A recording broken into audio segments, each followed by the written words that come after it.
All right, good evening, ladies and gentlemen, members of the council, staff. We're going to go ahead and get started our meeting. Today, December 10th, 2025. I'd like to welcome you all to our regular city council meeting. Thank you for taking the time to the general public for being with us this evening. We had a work session on Monday, so many of these items we've gone through, council, so we will go ahead and get started with the proceedings. So, Madam Clerk, if you would not mind calling a roll, please. Yes, Mayor. Mayor Owens. Present. Councilmember Ron Davis of District 1. Present. Councilmember Michael McNeely of District 2. Present. Councilmember and Mayor Pro Tem Keisha Jeffcoat, District 3. Present. Councilmember Cassandra Brown, District 4. Present. Councilmember T.J. Ferguson, District 5. Present. And Councilmember Deborah Herndon, District 6. Present. Quorum present. Thank you, Madam Clerk. Before we go on, I do want to take one moment to acknowledge our two newest council members. I think most of y'all know who they are right now. It's Councilman Michael McNeely from District 2 and Councilwoman Cassandra Brown from District 4.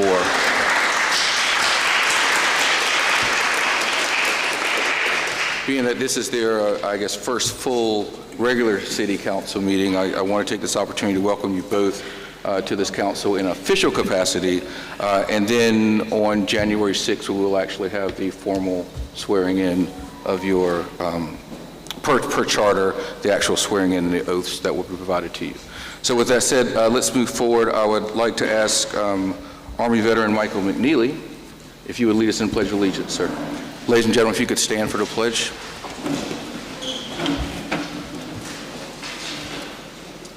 I pledge allegiance to the flag of the United States of America and to the republic for which it stands, one nation, under God, indivisible, with liberty and justice for all.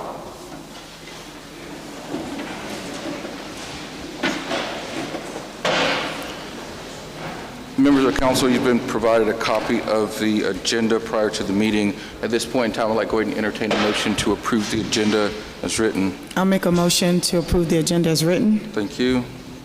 Do I have a second? I'll second. Thank you. Motion's been made and properly seconded by Councilman McNeely. All those in favor of approval, please say aye. Aye. All opposed, say nay. The ayes have it. Thank you, ma'am. Nothing. Do you have? It's not working.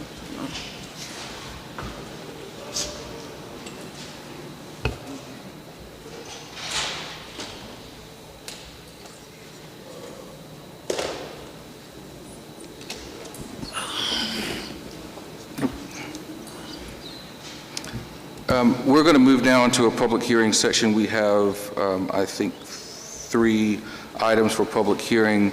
And with that, we have Director Hughes here tonight with us. Welcome, Mr. Hughes.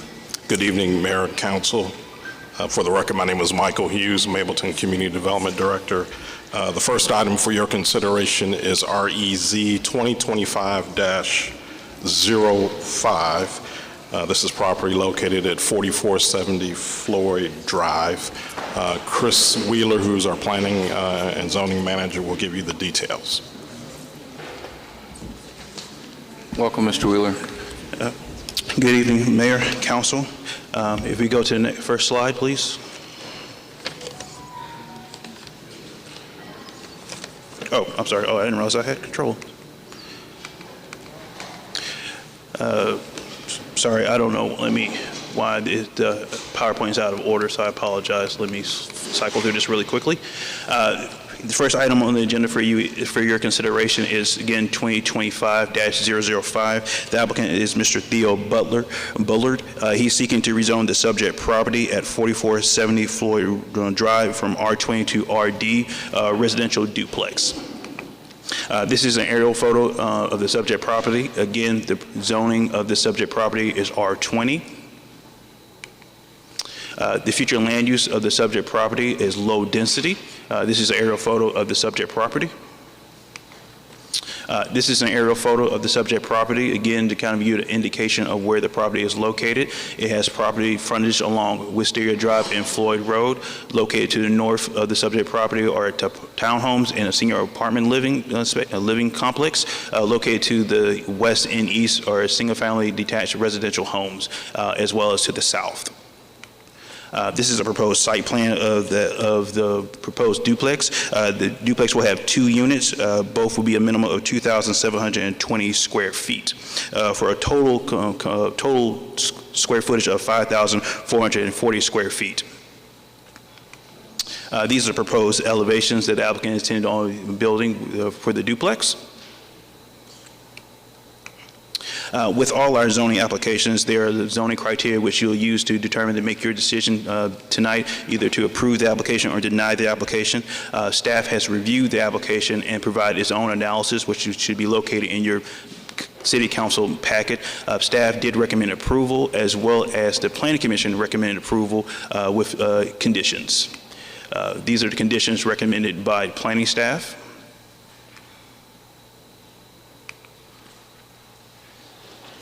And these are the additional recommendations recommended by the Planning Commission.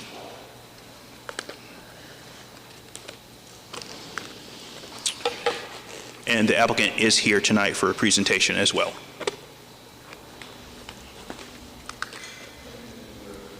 Thank you, Mr. Wheeler. At this point in time, we'll go ahead and open up the public hearing. I do think you said we have the applicant here.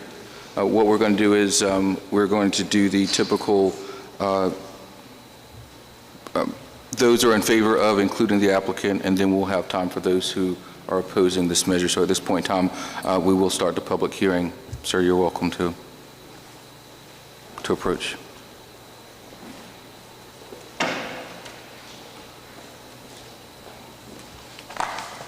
How y'all doing? I'm the applicant. My name is Theodore Bullard. Presented on this matter before. I own the property. I bought this land in April of 2022. I own the property right behind it. I live at 1118 Hibiscus Way, single family homes behind it, a piece of land that's been there for the longest. Thought about, my wife and I, my kids, we thought about buying that property and being able to own the land right outside of the HOA community that we currently have and still live in the same community without having to pay the HOA and have to listen to the HOA as much. So I've lived in this community, in that particular neighborhood since 2019. We bought our home over there in 2019, new build community by Meritage Home.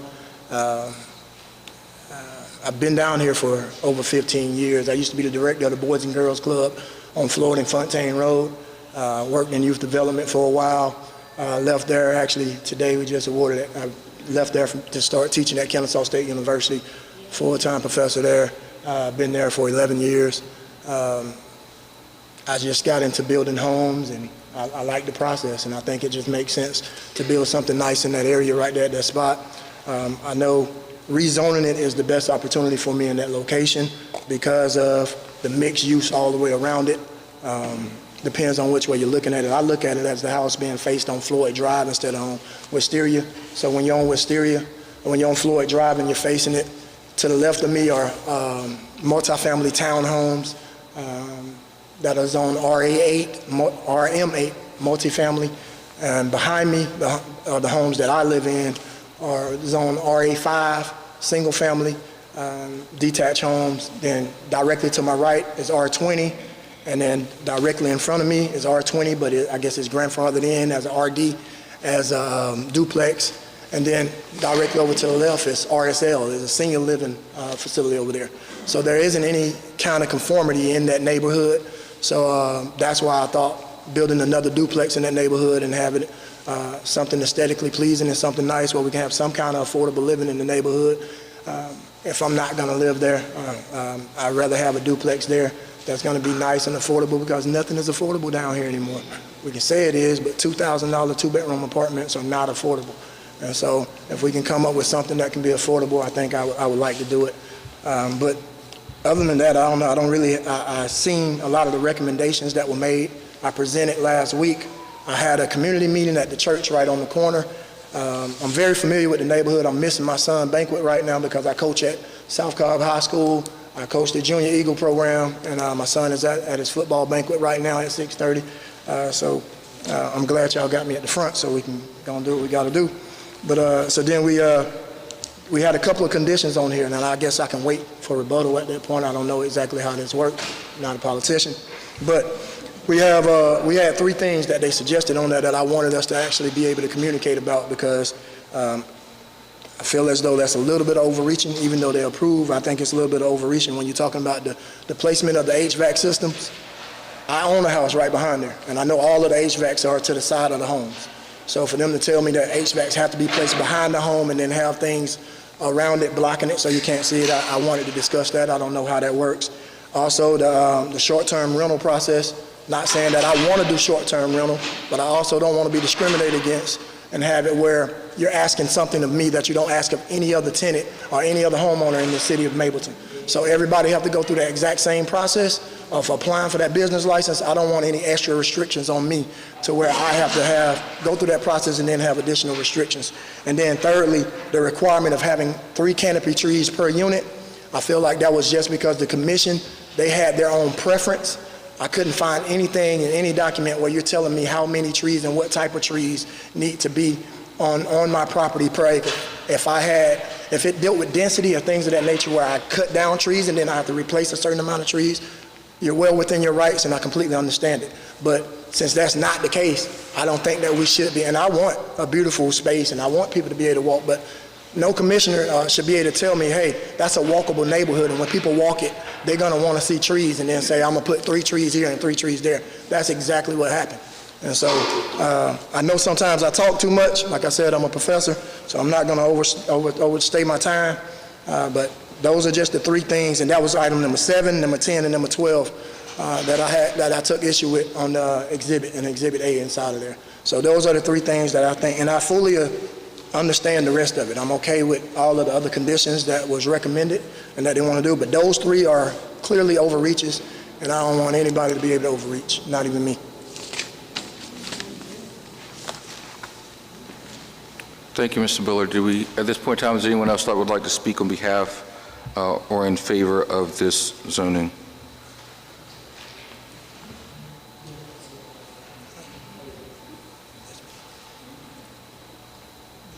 Last call, is anyone that would like to speak on behalf of this zoning hearing? If not, we'll move to those who are opposed to it. If there's anyone opposed to this zoning hearing, please approach the podium at this point in time.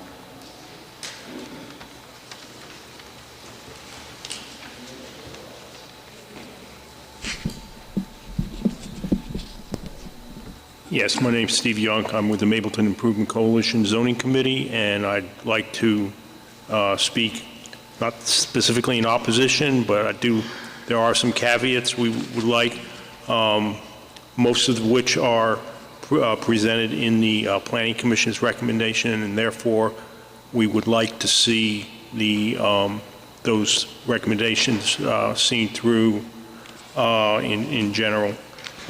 We think that this is a good addition in the neighborhoods. The transition area between residential and commercial and duplexes is an adequate buffer property between those two. So we just urge that the Planning Commission's stipulations be included in the final steps. Thank you.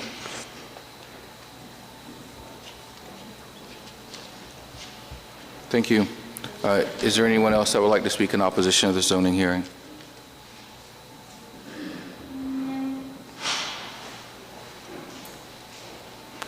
I'll ask once again, is anyone here that would like to speak in opposition of this zoning matter?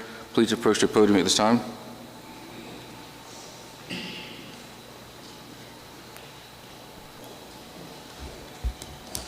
Hearing none, we're going to go ahead and move. Oh, Madam. Oh.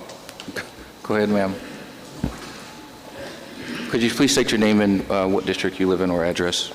Yep, my name is Anita Hewitt, and my address is 1157 Parktown Drive, which is actually Concord Trails, where the gentleman is expected to build his complex. The comment I wanted to make that we are a long-standing community, intentionally developed and zoned for single single-family residential homes. We do have a few primary concerns that we would like to note out. One is the incompatibility with existing zoning character. The proposed duplex introduces a multi-family housing structure into the area historically and intentionally zoned for single-family use, disrupting the architectural cohesiveness and intended land use of our subdivision. We can't say that we have facts around this, but we don't want it to negatively impact the property values because it's going to be a departure from the zoning. The other thing is, outside of this, which is another Mableton problem concern, is the increased traffic and traffic concerns. But the main thing, too, is looking at the strain on the infrastructure and the community resources. With higher density housing may place added strain on the local utilities, stormwater systems, and community services that we plan for single-family usage levels. And do you want to add anything? Yeah. Thank you, ma'am. Hi, and I'm LaTanya Milton. I live at 1225 Parktown. Been living there for 9 years when the development actually came. I'm begging the city council, please don't allow this to be a short-term rental. I understand there are 2 duplexes that's been grandfathered in. They've been there for years, even before that property was built. But just having a short-term rental in the middle of our neighborhood, I just feel like that's something we shouldn't propose at this point. Even though they may not be custom homes, but they're our homes and they're our neighborhood. It's a very safe neighborhood. We don't have a lot of break-in. You may have some porch pirate thieves that take your packages every here and again, but I think that's just people that's passing through. We just want to know who's in our neighborhood. And when you have short-term rentals and rentals, you don't know what you're going to get. So I'm just asking if you guys can please really consider that, because again, it's our neighborhood and we don't want that in our neighborhood. I'm sorry. Thank you, ma'am. Hi, my name is LaTanya Dior. I, too, live in Parktown subdivision. As a matter of fact, I'm neighbors with LaTanya. And I just wanted to say that it does matter as far as the housing continually going up in our community, which is not an issue as much as it is to avoid overburdening our infrastructure. I know that schools, water system, utilities, and public safety services are already and operating with capacity in our area. However, additionally, the development would stretch these systems thin in the area that we are, because we're off of Floyd Road. We already have the senior development. We're in District 6, I'm sorry. And it is a close-knit community, but it does matter how many more houses, because we already have several houses going up on Floyd, and they just across from Mableton amphitheater are also opening up communities, but this development particularly will affect us directly. We're right by the Park Trail, and it's a close-knit community. It does matter that we keep that aesthetic for our community, so that it continue, as my neighbor said, keep our community in the development of looking and feeling as a home versus a business community. Thank you. Thank you, ma'am.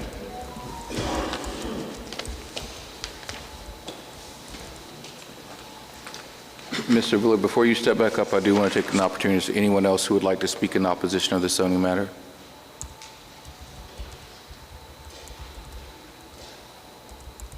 All right, so we don't have anyone else. Mr. Villard, you're going to be recognized, and then I'll give our council an opportunity to ask any questions of you or Mr. Wheeler or Director Hughes. Yes, sir. I don't want to be disrespectful, but it's pretty laughable. Their neighborhood is they're the townhomes. They're the 3-story townhomes that have over 50 units compact into an area, and we're talking about adding townhomes on half-acre lots. My house is on 0.17 acre, and everything that's RA5, all of the 24 homes that Meritage Home built, because we're the single-family home community. They're technically multifamily townhomes. So when you're talking about impacting stormwater and traffic or things of that nature, I coach in this neighborhood. I've been in this tight-knit community. My kids are the ones that play basketball in this neighborhood. I know every kid over there. They call me Coach Bullard. So I run summer camps in this neighborhood. Yeah, we are close-knit because I know the little boys in that neighborhood too. All of the little kids that go to Floyd Middle School, and you can talk to the principals over there. You can talk to the principal at South Cobb. I run the Boys and Girls Club right down the street, so I understand how the community is close-knit, and I'm actively involved in everything that's going on in that community. So I just wanted to be clear that their homes are the ones that are zoned. They live in townhomes. They have shared walls. My duplex that I'm talking about building, it's going to have a shared wall, but the shared wall is going to be the garage. So you can put two families that can live there, and they don't have to hear, because I lived in townhomes before. I lived in townhomes right here on Oakdale Road before we bought the house over here, and I didn't like the fact that my son's room was next to my neighbor's master bedroom. So you know what they hear sometimes. So, so their community is in that fashion. What I'm building is not in that fashion. The only shared wall is the garage wall next to it. So you will have two separate homes there.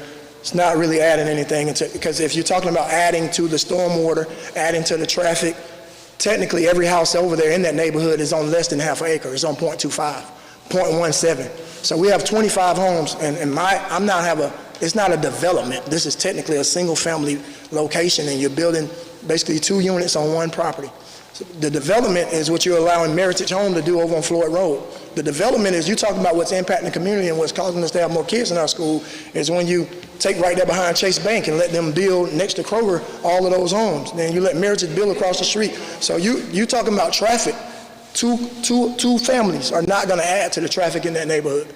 But when you got 30 new homes across the street in an area that was probably only 3 acres, that's adding to your traffic. So that's what you should be opposing. You shouldn't be opposing trying to put people in your community that's trying to help your community. But other than that, I don't want to be disrespectful, but the people in that community let their dogs come and walk in my community. The people in that community, because they don't have canopy trees on their land, because they don't have any backyard, they don't have any front yards, and I'm just speaking it because I don't get to say it any other time, they're the ones with no greenery. They're the ones who have to let their dogs live in the house and then come walk on my open land right across the street and pooping in my yard, and I got to get it cleaned up. So I don't want to be rude or disrespectful, but I'm just being honest. I know I got my time. I just want to tell you that's what they doing, and then they coming back talking to me. Talk to them 50 people in your neighborhood. Thank you, sir.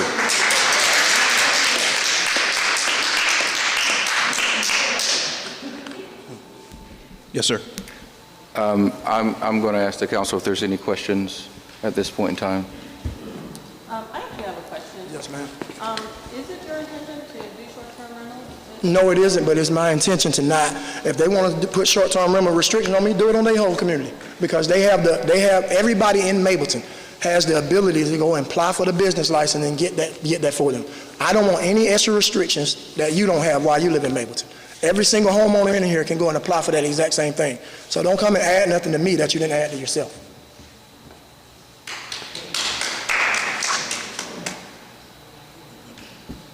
The floor is yours, sir. Hello.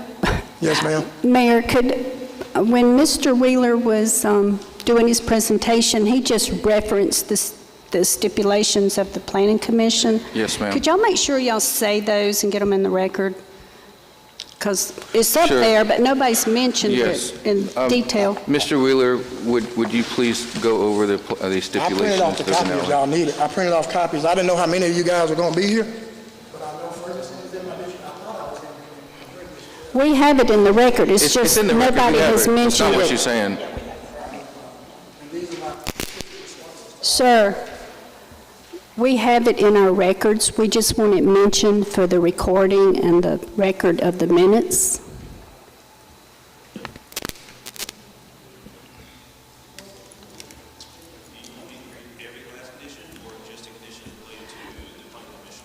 So The main ones that There's- seem to be the conflict, what the Planning Commission are asking for. there are 7, how many are there? There are 10, correct? Yeah. Yes.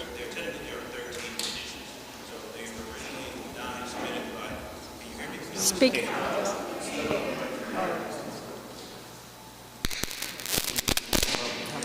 Kick this It's week. right there. You got it right here. It's right there. Okay, thank you. All right. It's right here. Yeah, no, okay. So the ones that Mr. Butler is in contention with is item number 7, which I'll read, is all mechanical equipment, HVAC units, and trash receptacles shall be located behind the structure and screened from public view with landscaping or solid fencing. He's contending in number 10, which states no short-term rentals or STR uses are permitted on the subject property. And number 12, the 3 canopy trees for each unit shall be planted before the certificate of occupancy to be issued.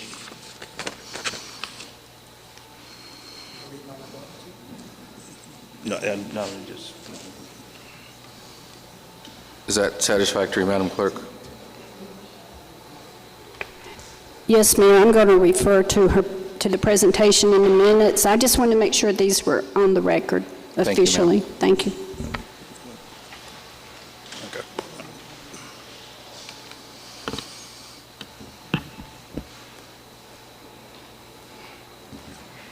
Any other questions of Mr. Bullard or Mr. Wheeler or Director Hughes, Council? Mr. Bullard, what was the reason for there being 3 canopy trees? They didn't have a reason. I don't think he You said what the reason they asked for the 3 canopy trees? They didn't state in the reason. I'm sorry. You probably should ask Wheeler or Hughes that. I can tell him because what the they put the reason they said. stipulations on. He doesn't know why. That it was a preference by the Planning Commission. That was a preference. The Planning Commission would like to have 3 canopy trees to be planted on the subject property. It is a requirement for residential developments to have canopy trees to be planted on site. I don't know the specifics off the top of my head as far as how many trees are supposed to be planted, but it is a common practice for developers to include canopy trees on single-family homes. Single-family homes. I'm sorry, sir? On single-family homes. Yes, sir. Yeah. So, I have a question. Yes, ma'am. So I want to just clarify around the elevation.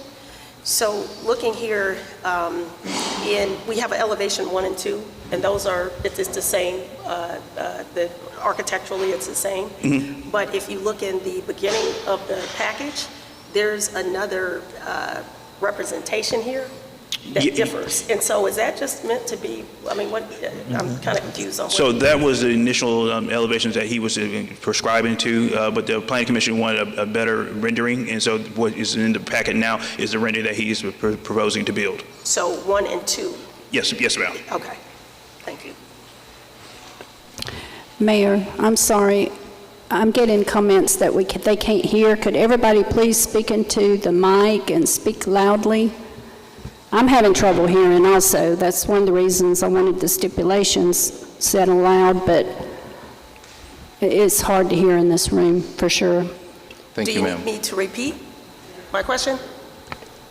And it probably helps to pull that mic up, speak in there.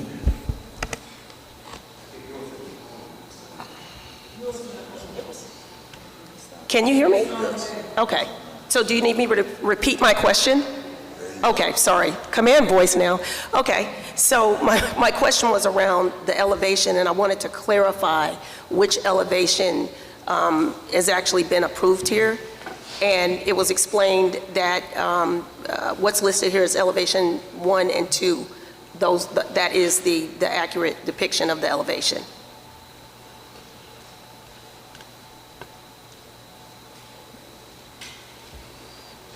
And so they don't want the HVAC units to be on either side, but they want it to be behind the... Yes, sir, because that's, again, as I mentioned in the work session, that's just kind of a standard zoning stipulations for residential duplexes.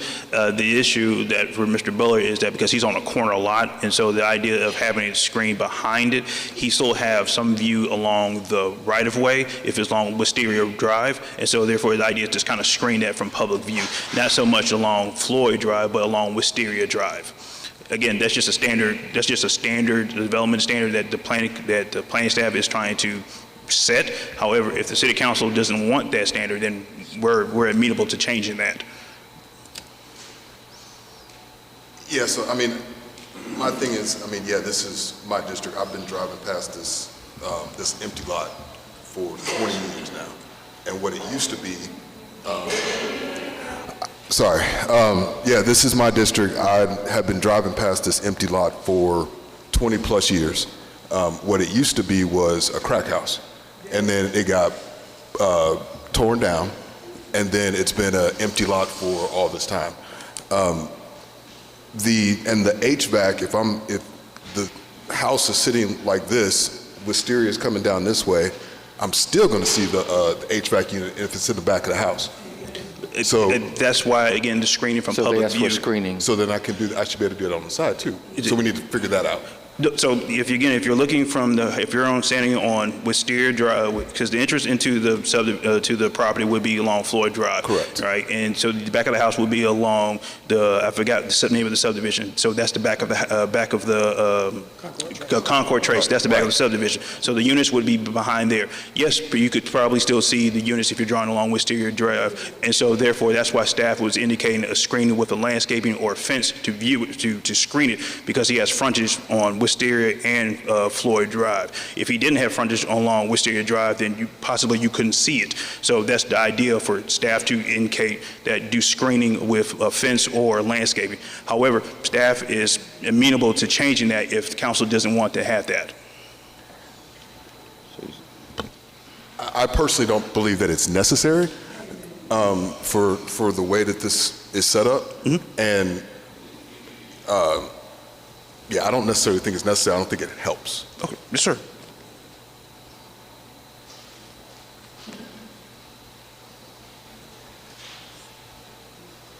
And last question was site studies completed to understand what the infrastructure was, what it looks like, Sorry, say it again for me, sir. Any issues that we could have with the infrastructure? No, sir. No indication from Cobb County regarding the site as far as infrastructure. Okay, so we've already talked to Cobb DOT. We understand that this is okay in this. Yes, sir. area? It's in your staff report. Yeah, their comments. Yeah, I just wanted you to say it out loud. Yep. Okay. Yes, sir.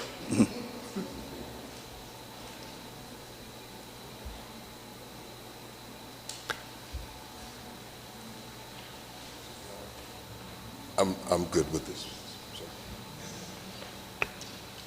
Anyone else? Council, any questions?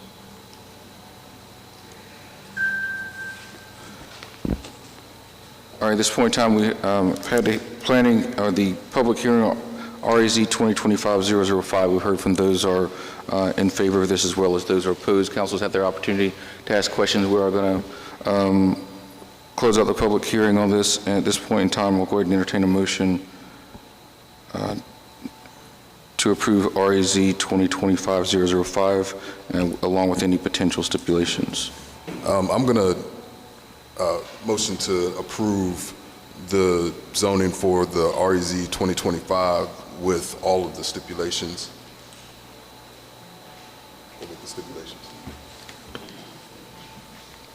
Did you want to delete the one referencing? Yeah. Yes. Okay. Oh, yeah. I didn't hear you say that. Yeah. Oh, I'm sorry. Yeah. No. Okay.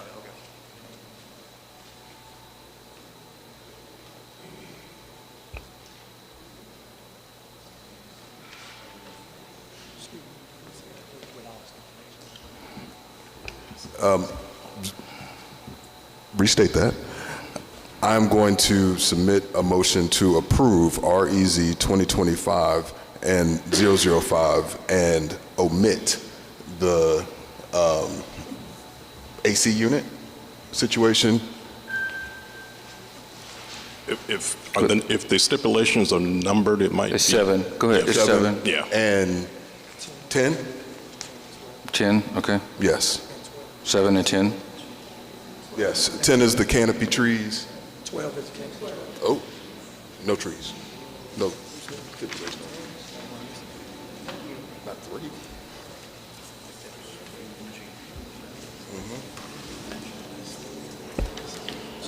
Not 10. 12. Yep. So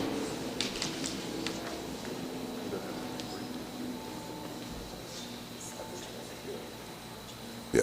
All right. We're going to do this again. How about that? Motion to approve REZ 2025-005 with the current stipulations omitting number 7, which speaks to the HVAC units, and number 12, amending that to say at least one canopy tree.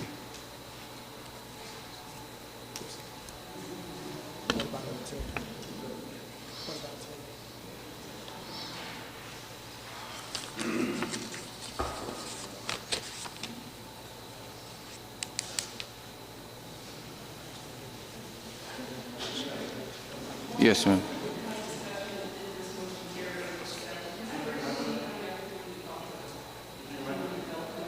Indeed. Yes, you can, ma'am. Director Hughes. It's okay, Director Hughes.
I'm sorry, while we're waiting, those of you who are standing, are you needing a seat or do you need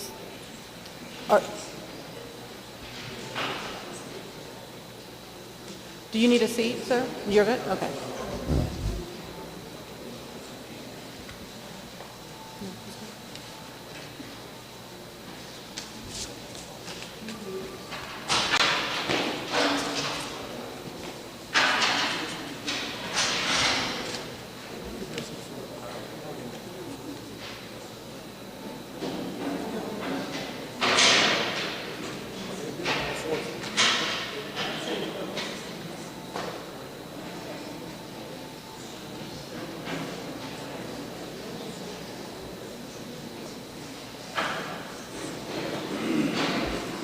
Do we have any more chairs?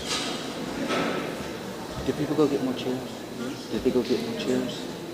Yeah, well, there's empty chairs are going to have people who have extra seat to stand. I mean, put the hand out so they can sit down. But it looks like everyone's sitting. Okay, okay.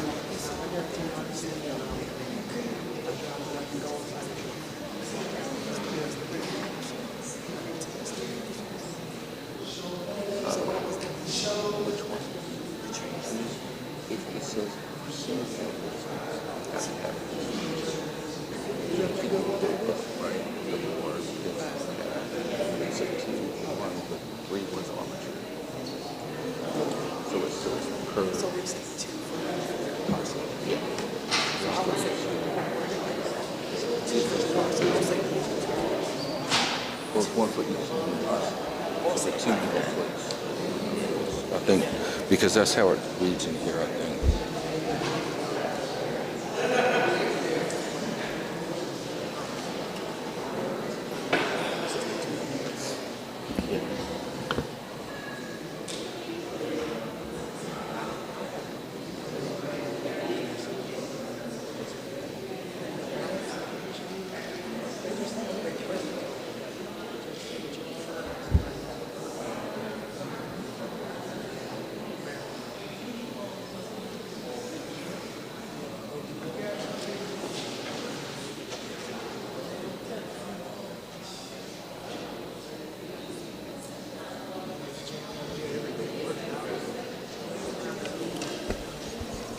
Mr. Mayor.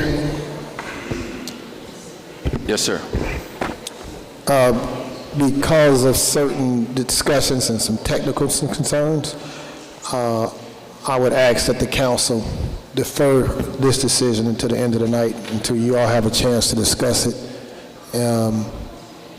in executive session. kind of where I thought we was going to land on that.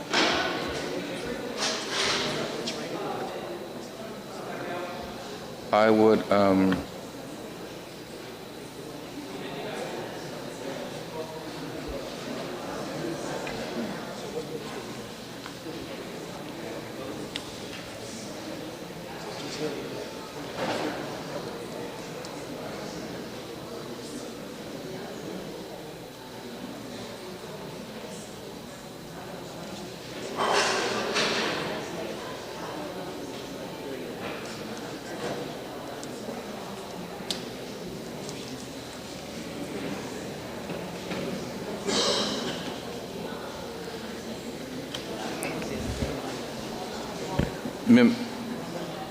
we're going to, members of the council, upon conference with the city attorney, as it relates to this, what I'm going to ask is I'm going to entertain a motion to go into executive session right now, briefly, just to discuss this specific hearing case or matter before we proceed. I know that I'm cautious of everyone's time and what's going on, and delaying this to the end of the meeting and then after executive session, I don't think is in the best interest of anyone. So at this point in time, I'll entertain a motion to go into executive session for real estate litigation and personnel. Second the motion. Thank you. No, you're making the motion. Oh, I'm sorry. I make a motion that we move to executive session I second. for discussion of litigation, real estate, and personnel. Thank you, ma'am. I second. Motion's been made and seconded by Councilman Davis. All those in favor of going to executive session, please say aye. Aye. Aye. All opposed, say nay. Ayes have it. Thank you. All right, council, let's make this quick. We're going to step right outside. Council, we're going to step outside through these doors to my right.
All right.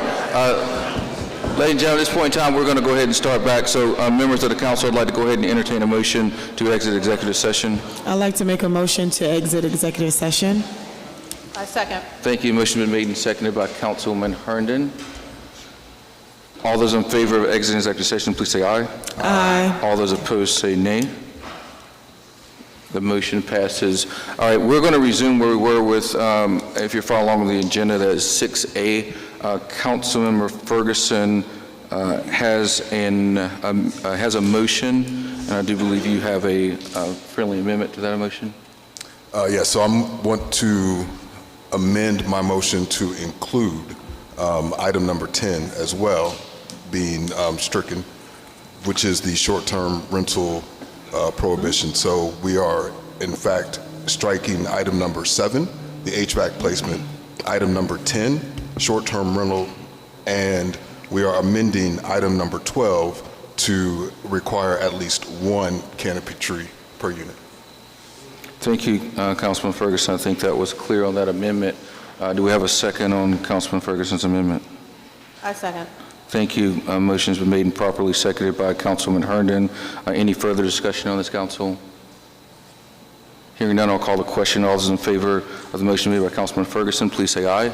Aye. All those opposed say nay. Ayes have it. Thank you.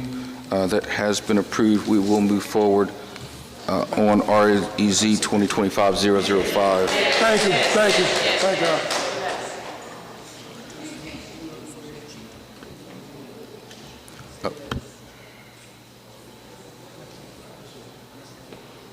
Okay, sir. How are you?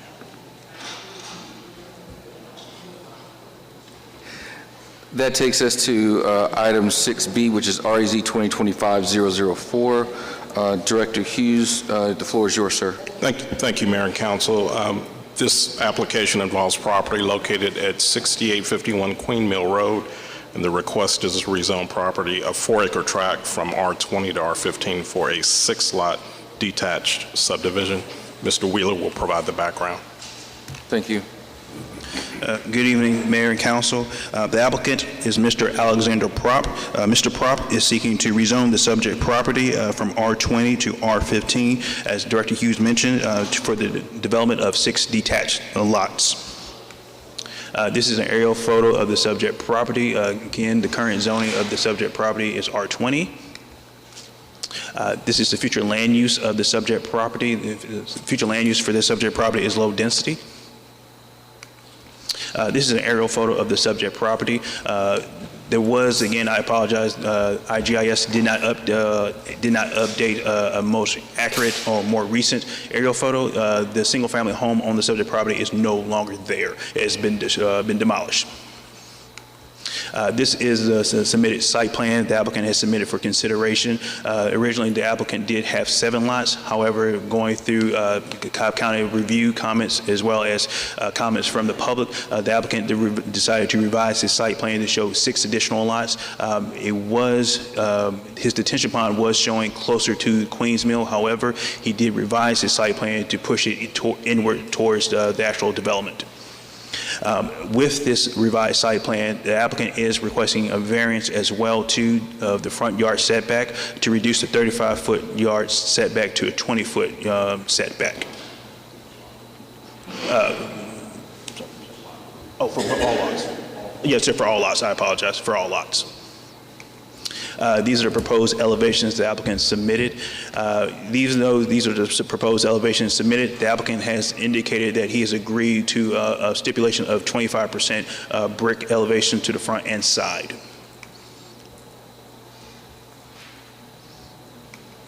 With all our zoning applications, you have zoning criteria which you'll be using to make your determination tonight if the applicant should be approved or denied. Planning staff has reviewed this application and has provided its own analysis and recommended approval of this application. The Planning Commission recommended approval as well and did add additional conditions to the subject property, to the applicant. We did start off with 9, and I believe we ended up with 13, this time.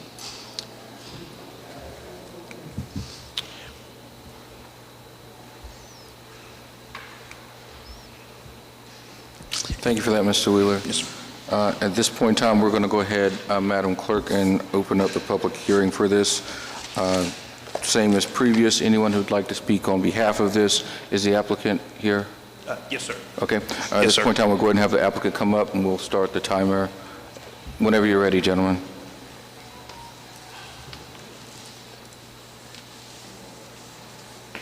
Good evening. My name is Greg Scotchy. I'm a civil engineer, and I've been helping the owner, Mr. Prop, through the planning process.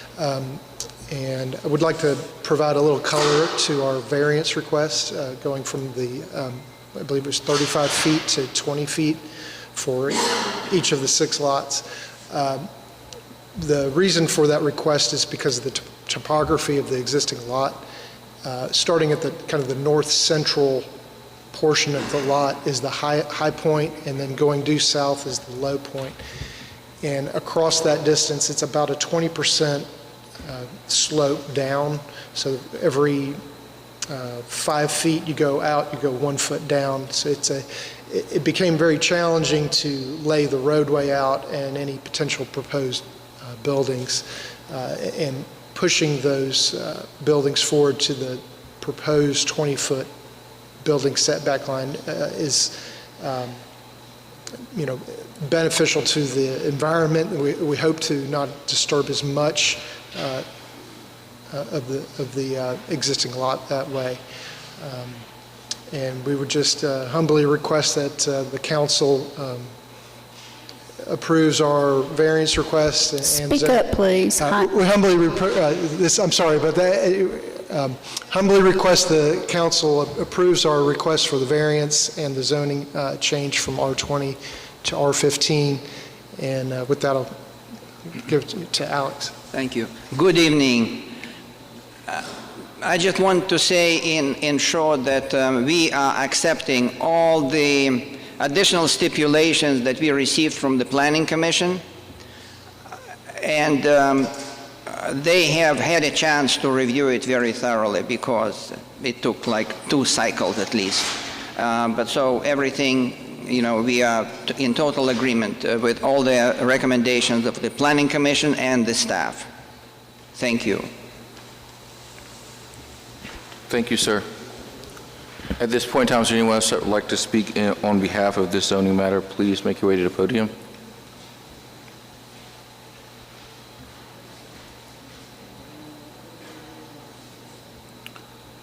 Seeing none, we'll move to those who are opposed to this zoning matter. Is anybody opposed to RZ 2025-004? Please make your way to the podium at this time.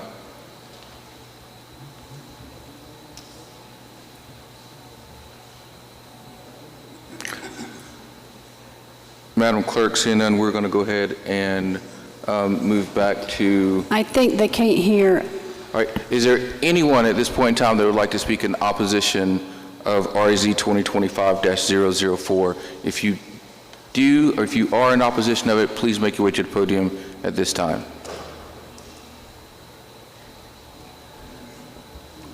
All right. It is clear to me by looking that we do not have anybody that's in opposed of this, at least that's not here tonight.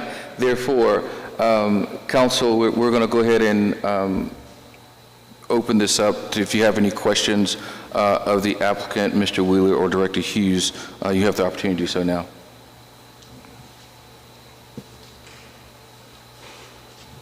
Good evening.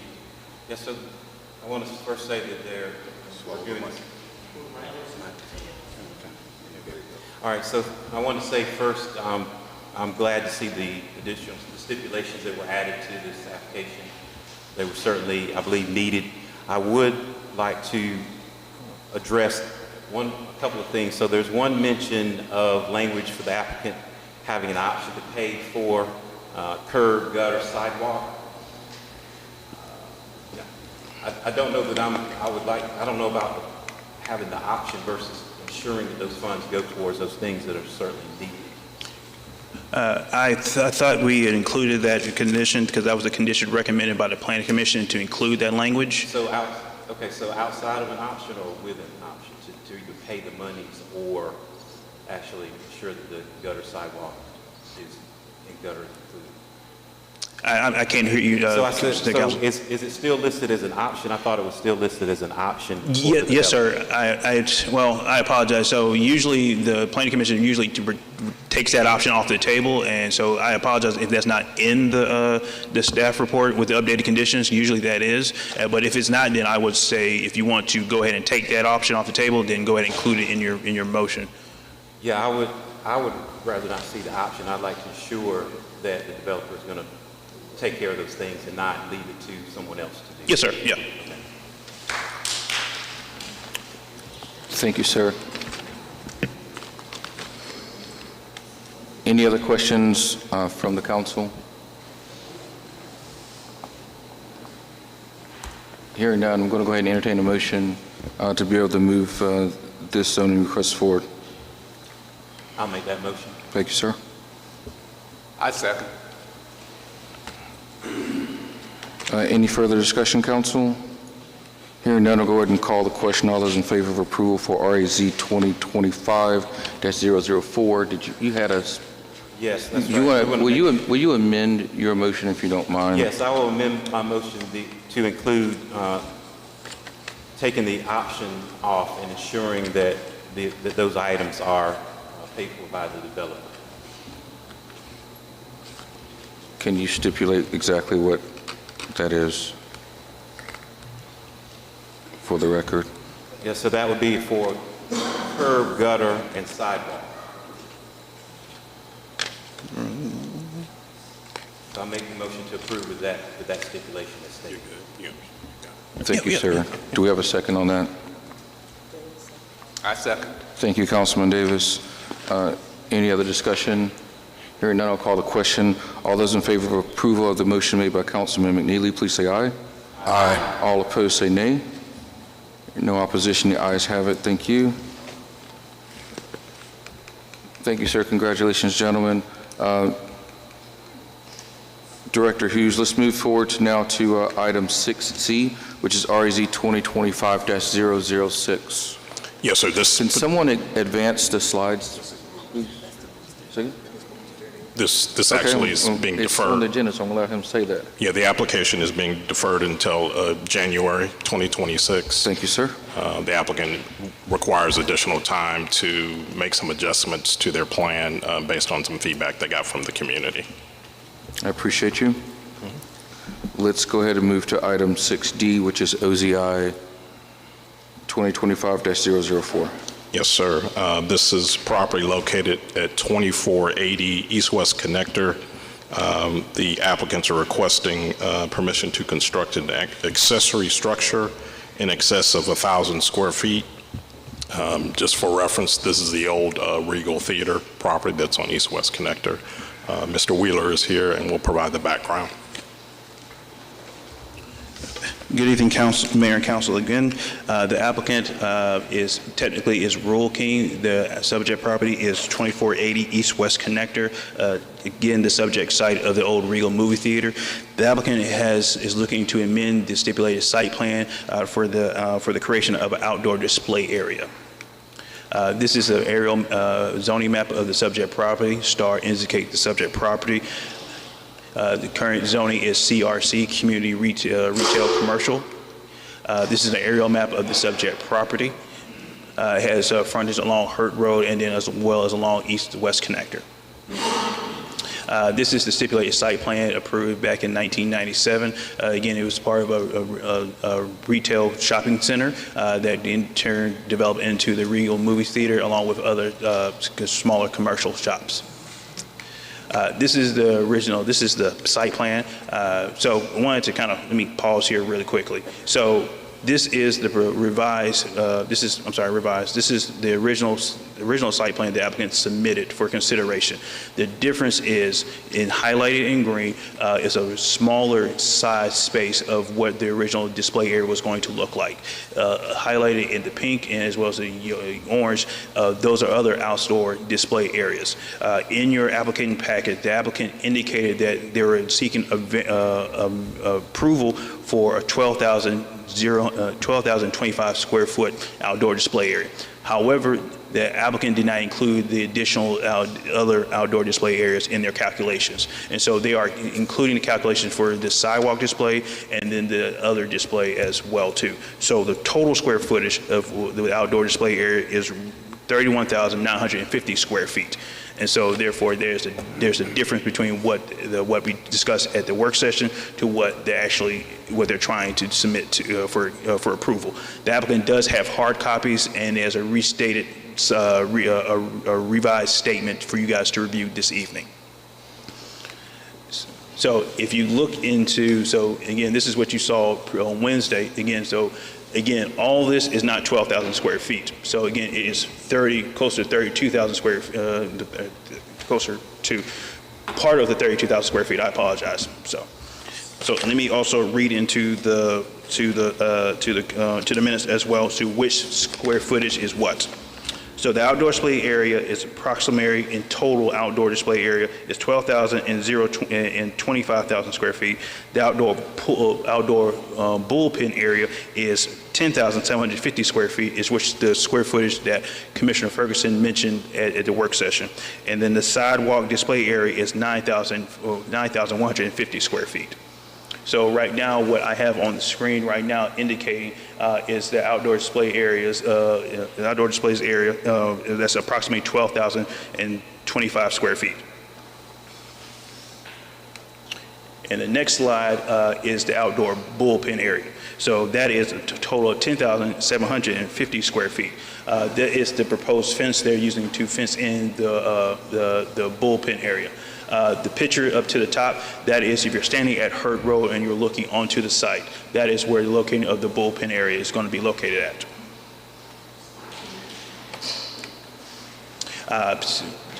Do you have a question? Yes, sir. So, is that, you said that's Hurt Road? Yes, sir. So if you're standing on Hurt Road and you're looking south, that is you're looking at what the proposed bullpen area it will be located at. The fencing material is what they're used to going to fence the area in.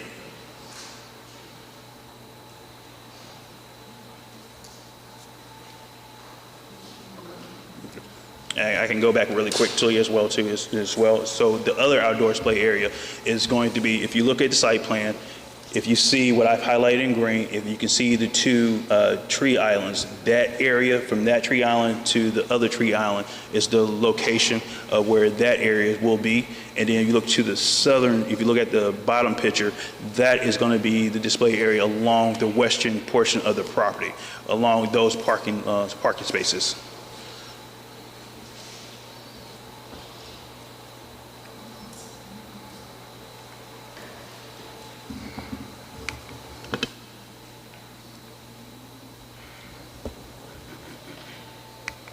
So with that, so staff is still in agreement with approving the requested amended site plan with these following stipulations.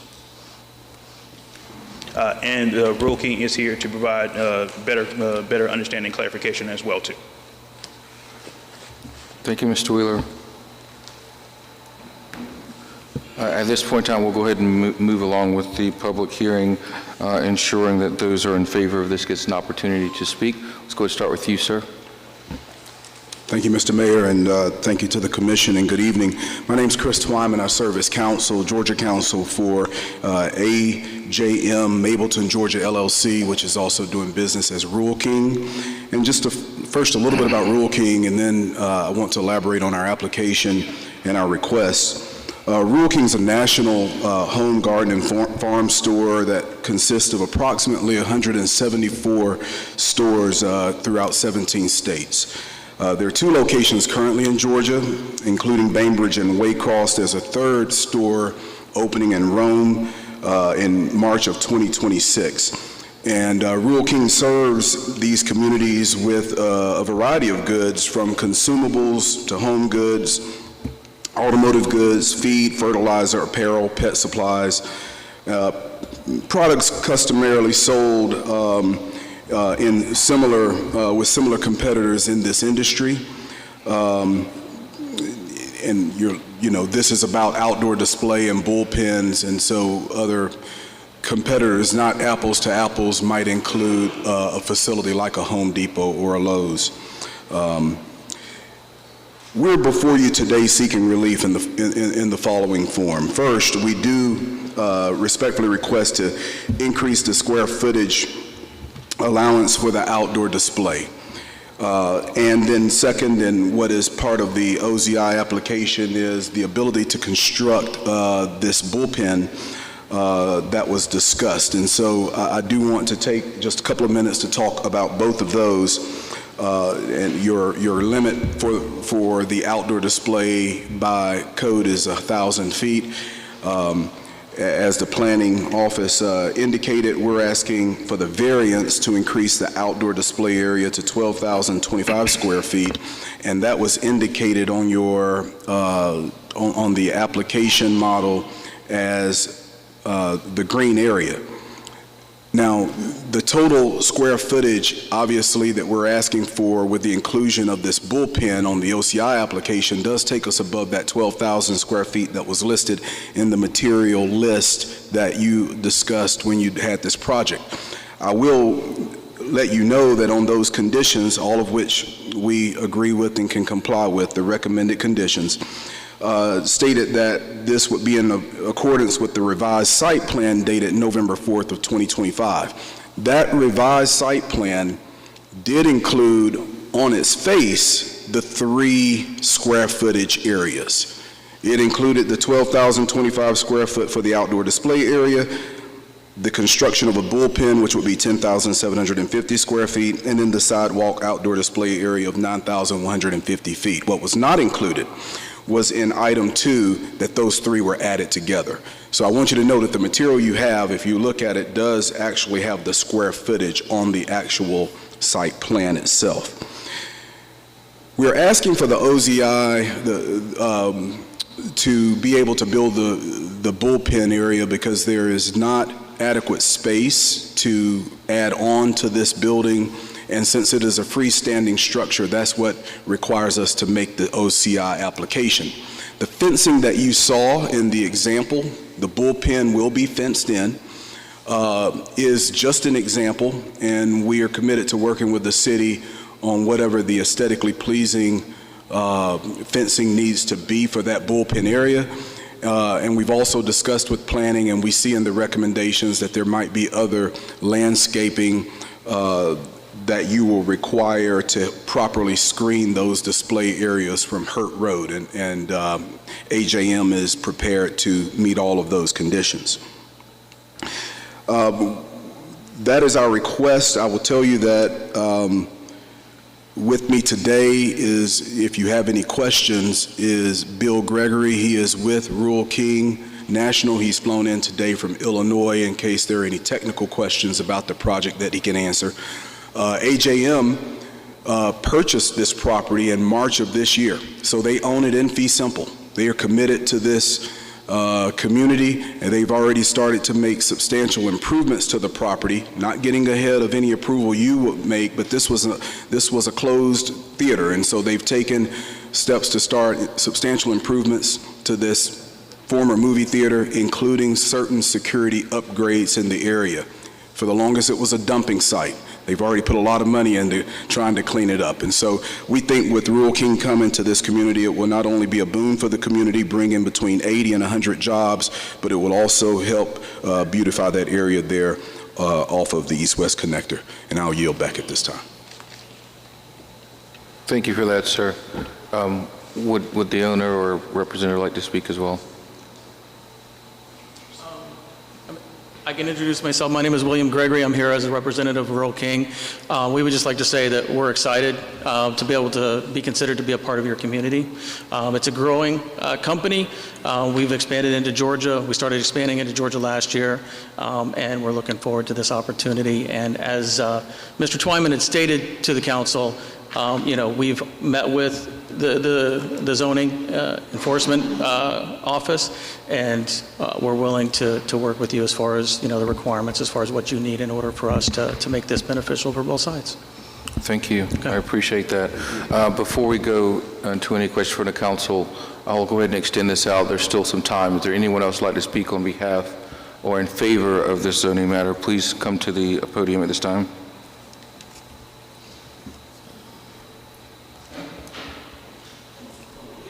This is in for.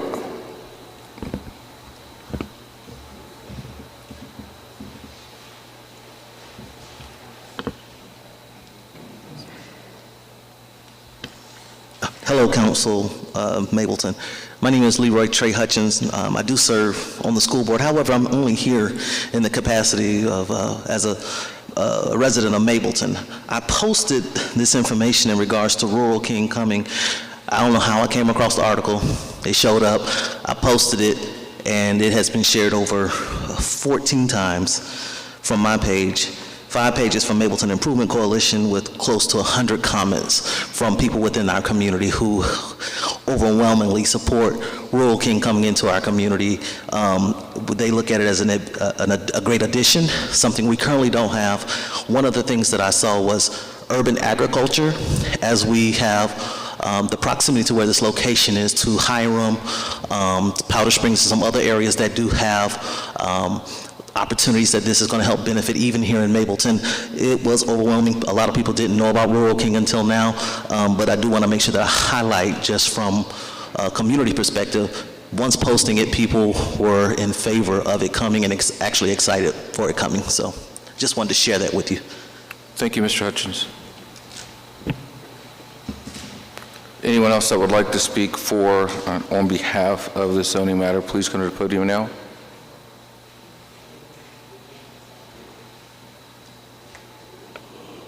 All right, I don't think we have any more at this point in time. Anyone who is not in favor, if you are against or not in favor of this, please approach the podium at this time.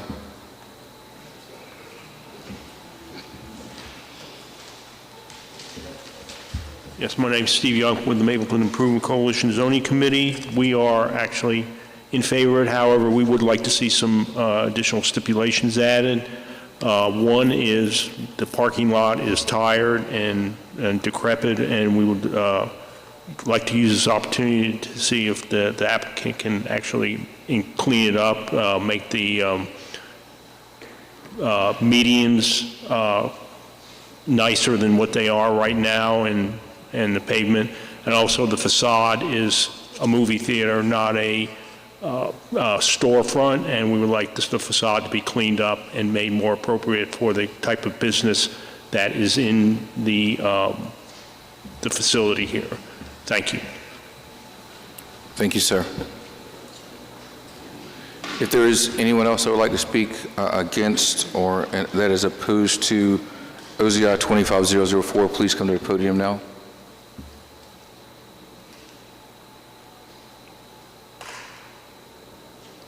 All right, I do not think we have anyone else. Last call. No one else. Sir, you are recognized again if you want to speak in rebuttal to anything that was mentioned. I'll just make one comment from the last concern of the citizen, that there is in addition to the site plan, there's a facilities plan. I believe it's been shared, but it would include a facelift of the facade. And we just respectfully request that you approve the OZI as well as the variance. Thank you. At this point in time, we're going to go ahead and close out the public hearing component, and I'll open the floor for members of the council to address anyone from Rural King or Mr. Hughes or Wheeler. Good evening. So I have a comment. I appreciate the community feedback and input. I'm not familiar with Rural King, so I just wanted to know what piqued your interest about Mableton and that particular location? I think it's mainly just, we're expanding, and we're looking at areas such as this that are places that we look at and say that we can step into a community and make that community better. It's an area that we've been looking at expanding. We found what we feel like is an appropriate location for our store. And so, I mean, we're looking to try to come in and see if we can provide the community with things that they need that they may not have access to already. Thank you. I have a couple of questions. Okay, in terms of like the bullpen and the other areas that you want sectioned off, can you explain to me, because I'm also not familiar with Rural King, what is going to be happening in those spaces? I know one is like a display. Can you explain a little bit more Please about... speak. I'm sorry. Speak loud, please. Can you explain a little bit more about what is going to be happening with these reserved spaces that you're requesting? Part of the spaces are seasonal outdoor displays, things like nursery items, like what we will have. We sell, for example, like if you need plants for your garden or flowers or things like that. So the one area is a seasonal type of thing where, depending on the season, we have outdoor items that would be appropriate for that season. So when we also have, like mulch, and we have lawnmowers and different things like that we put outdoors.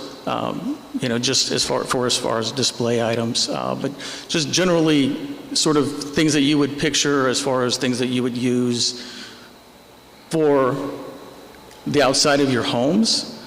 Or your yard, or construction type of items, similar.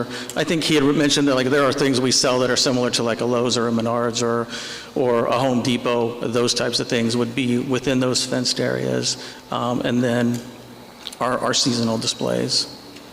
Okay, and my next question is, because I had asked during our work session about what the facade is going to look like. I was a little concerned, and I did go online and I kind of saw your, I guess, standard elevations. Is that something that you're going to do? Is it going to be similar to? Yes, it will be similar. I mean, we are going to keep the dome. But we're obviously going to renovate the entire front of the building and make it to look like more like a Rural King with those colors and that design and format. Yes. Okay, and that's something you'll be submitting to the staff at some point in the... Yeah, we didn't realize that you were requesting a rendering until we didn't have enough time to get that put together for the hearing. But yes, we will be submitting that in the near future. Okay. I had one other question, but it just slipped my mind. So, any of the other council have a question? So I do. So as I'm reading through what you have for Exhibit C, and it speaks to the farm equipment list. Yes. I want to make sure I understand that when I look up, like, say, for instance, a disc harrow, it's this big old thing that goes on a big old John Deere tractor. Okay. Is that what that is? And are you selling? You're not selling. It's probably a smaller. I mean, we sell up to like 55 horsepower, but we are only at this location. We are only looking to have the smaller tractors that you would use for like a large backyard or something like that. But some of those have discs that you can put on those, and yes. Okay, so it wasn't necessarily just about the disc harrow. I'm talking. Because now you're saying that you're not going to go to the 55. Now you're saying that you're not going to go to the 55 horsepower. Well, wait. Let me. I don't have all the numbers memorized. So, whatever's. So the farm equipment list says compact utility tractors ranging from 21 to 55. Is that the? Because we were only going to sell the smaller tractors here.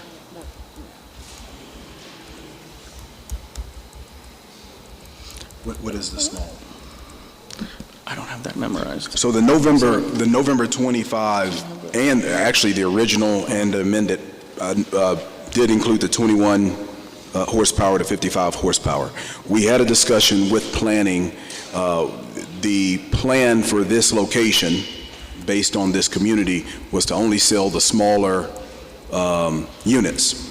In fact, you can have some that are larger than 55. So it was 21 to 25, not 21 to 55. Okay. And we'll take that amendment if Yes, that's what right. the We commission wants to do. sell in other locations up to 55, but this location would only be 21 to 25, which are the smaller ones. Okay, that I'm helps. sorry, on the sizes I got a little.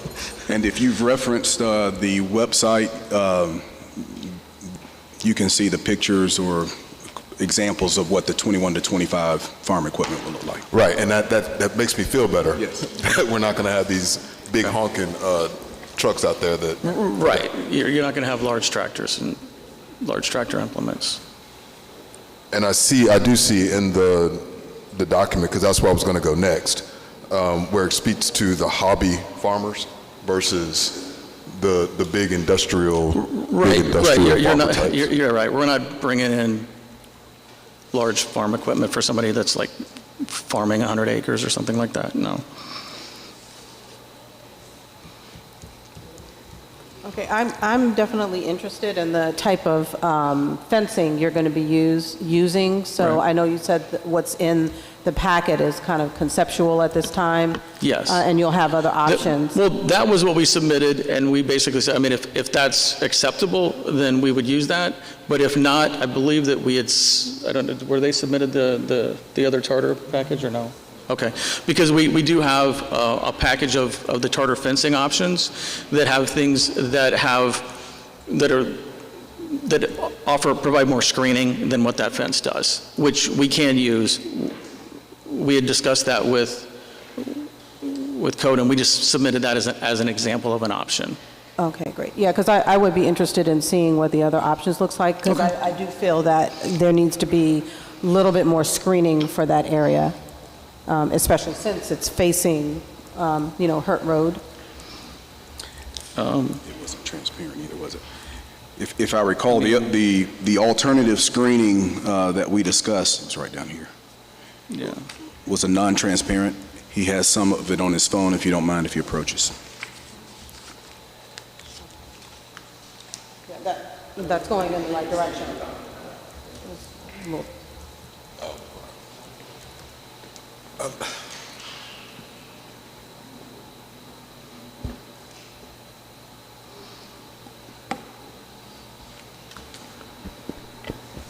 Councilwoman, I don't think, if that's going to be a submission, I would ask that be submitted back to the Community Development Department. Okay. I said that's going to be submitted, whatever was on his phone, that would be requested to be submitted back to the Community Development Department for their review. Or you could have a stipulation based on that, based on their review. Right, okay, yeah, because the stipulation would be an approved fencing. He gave me another example. It's headed in the right direction. I'm not exactly sure if that's it, but I want to see what the other options would be. So I don't know how we could phrase that in terms of a stipulation.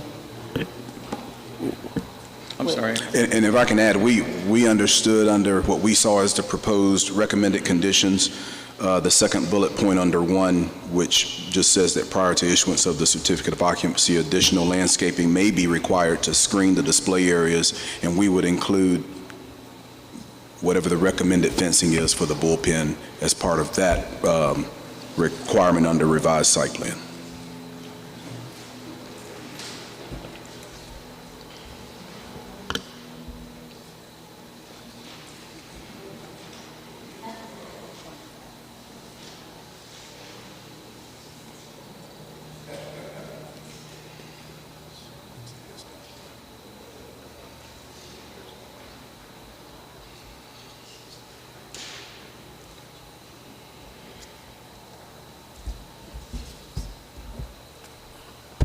Okay, I don't have any other questions. I just want to make sure that we amend the section in terms of the size of the equipment from, 50 or whatever it is to, 21 to 25? 21 to 25. Right. Yeah.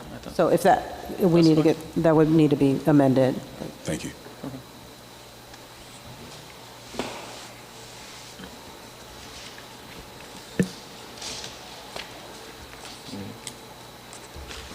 Do you have anything else, Mr. Wheeler? Yes, sir. Thank you. Again, because we've got the new calculations for the square footage, so if council does recommend to approve, that you approve for a total of, 31,950 square feet for the total outdoor display area, which includes everything. So again, just want you to make sure you, if you do recommend approval, that you include that specific number.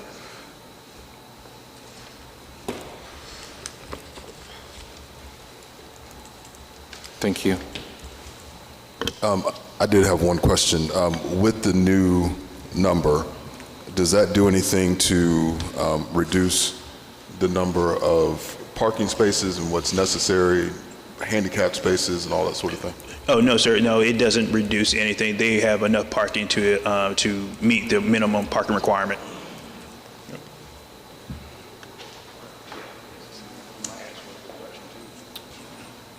My last question, I thought I didn't have any more questions, but since the Mableton Improvement Coalition mentioned about maybe making the outside of the lot look better, is that something that you all are actually considering, or no? We had not contemplated any changes to the parking area. Because we were not reconstructing the parking area, we were only going to construct the bullpen, which is on that side, and then take a few of the parking spaces for the outdoor display area in addition to the sidewalk. But we had not, we didn't have any plans for construction of the actual parking area. Okay. With that, sir, I want to be clear about not having construction, but having general accountability for the cleanliness and the upkeep of the area. You mentioned before, I know personally there's been some issues there with dumping and just some unsightly activity that was there. So not engaging in any upgrades in the construction or layout of the area does not mean there's not a commitment to ensure that there's going to be cleanliness, maintenance, and just overall upkeep of the area. Is that in fact correct? That is correct, absolutely. And in fact, some of the efforts that have been made pending this hearing included some fencing, some, I guess, policing isn't the right word, but certainly patrolling. There are some signs that have been put up for no trespassing. Campers, tractors were parking there, and obviously with us having fee simple to the property, we've demanded the removal of those. I know that Bill has, Mr. Gregory has personally spoken to some of the neighbors, including some residential neighbors, on his trips down here to assure them that they are going to make sure that property stays clean, stays well lit, and is safe. So we can imagine a well-lit place, some beautification efforts, mulch, maybe some flowers across there. I mean, there's a big parking lot, but there are areas that need some sort of maintaining in those spaces. I think this painting along the curbs. Yeah, I think this council can expect that if approved, you're going to see some aggressive and quick measures to bring that property online. Thank you, sir. Thank you. I have one last question. Did the Planning Commission approve this with the numbers that you're presenting to us today? No, sir. Because this is a other zoning agenda item, this does not go before the Planning Commission. This goes before the City Council only. This is what I would call a change in conditions, because this property has stipulations associated when it was rezoned. So only the City Council can adjust stipulations. So therefore, anytime an applicant wants to change stipulations, it will go through what we call a other zoning agenda item process, and that goes straight to the City Council for consideration. So, and these are, this was approved, like, when was this zoning case heard and where was it heard? So this was at the commission? Yeah, this was approved by Cobb County, and I want to say in the late 90s. I can't give you anything closer. 1997. Yeah, 1997. And so there were a set of conditions that guided how that property was going to be developed. They're requesting to amend one of those stipulations, which is why this is before you now. Right.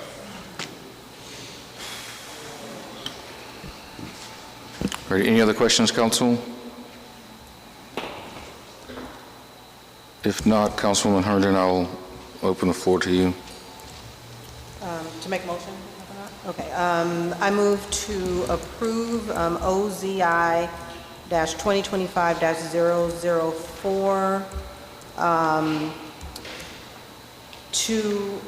with the inclusion of the amendment to change the size of the equipment from 21 to 55 horsepower to 21 to 25, and also to include the additional square footage for the display areas. Second. Thank you, ma'am. Motion's been made and properly seconded by Councilman Ferguson. Any other discussion, council? Hearing none, I'll call the question. All those in favor of approval of a motion made by Councilwoman Herndon, please say aye. Aye. All opposed say nay. There's no opposition to this. The ayes have it. OZI 2025-004 has passed. Thank you. Welcome to the community.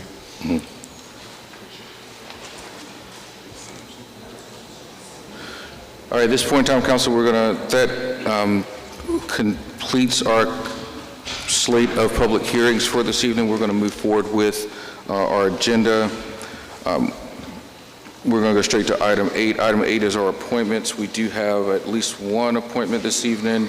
That appointment is for our code enforcement director. We do have had an open position for a code enforcement director. We went through the normal process. We're going through this process now, but taking a look at different members or people who have applied for the role, we did have quite a few applicants for that. It was whittled down to just a few, and I am proud to say that at the end of the day, it was one of our own employees who will be getting a promotion in this role, who was a previous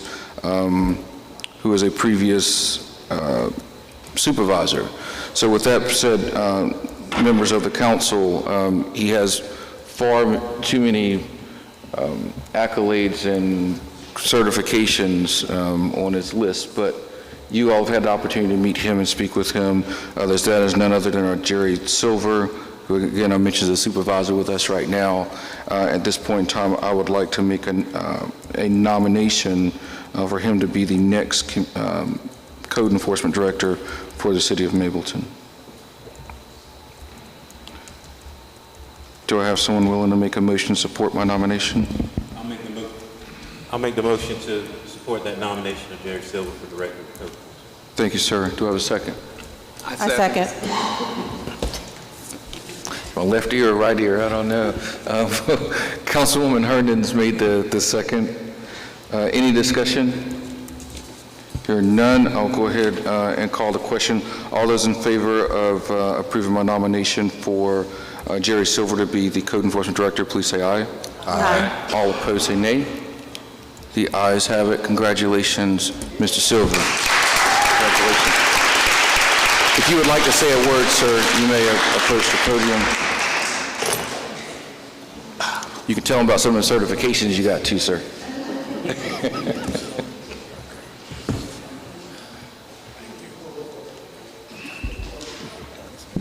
Good evening. Good evening. I have been doing this job with code enforcement for over 25 years. I'm certified with the IPNC, International Property Maintenance Code, as well as Georgia Association of Code Enforcement, level 1, 2, in the process of getting level 3. I'm also a leadership master with the UGA, University of Georgia Association. I love what I do.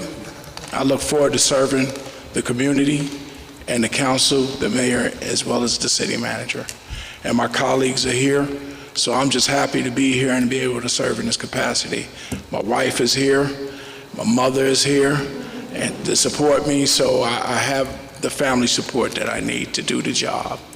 I'm thankful for this opportunity, and I look forward to serving the community and making you proud, sir. Thank you. Thank you, sir.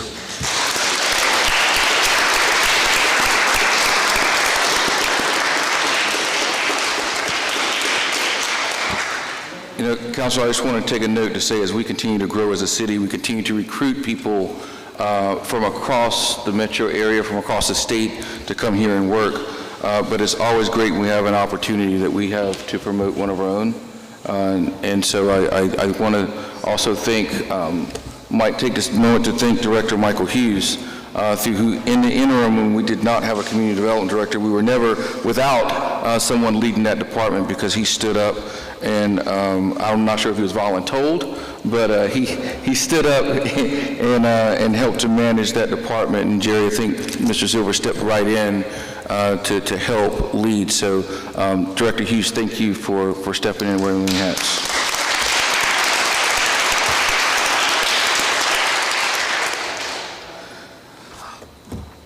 All right, this takes us to our, we do not have any board appointments, is that correct, Madam Clerk?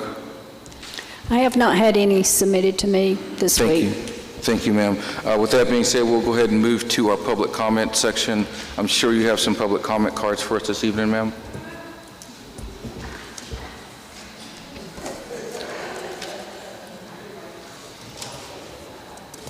Yes, Mayor, I have 5 here. Thank you, ma'am. And the first, and I'm calling the names out in the order that I received the cards. Remember, there's a 2-minute time limit, and please follow the decorum rules, and remember that we do not have back and forth conversation with the council.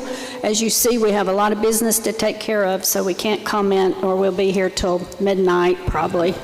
So the first person we have is Monica Delancey, and following Ms. Delancey is Jolie Elder.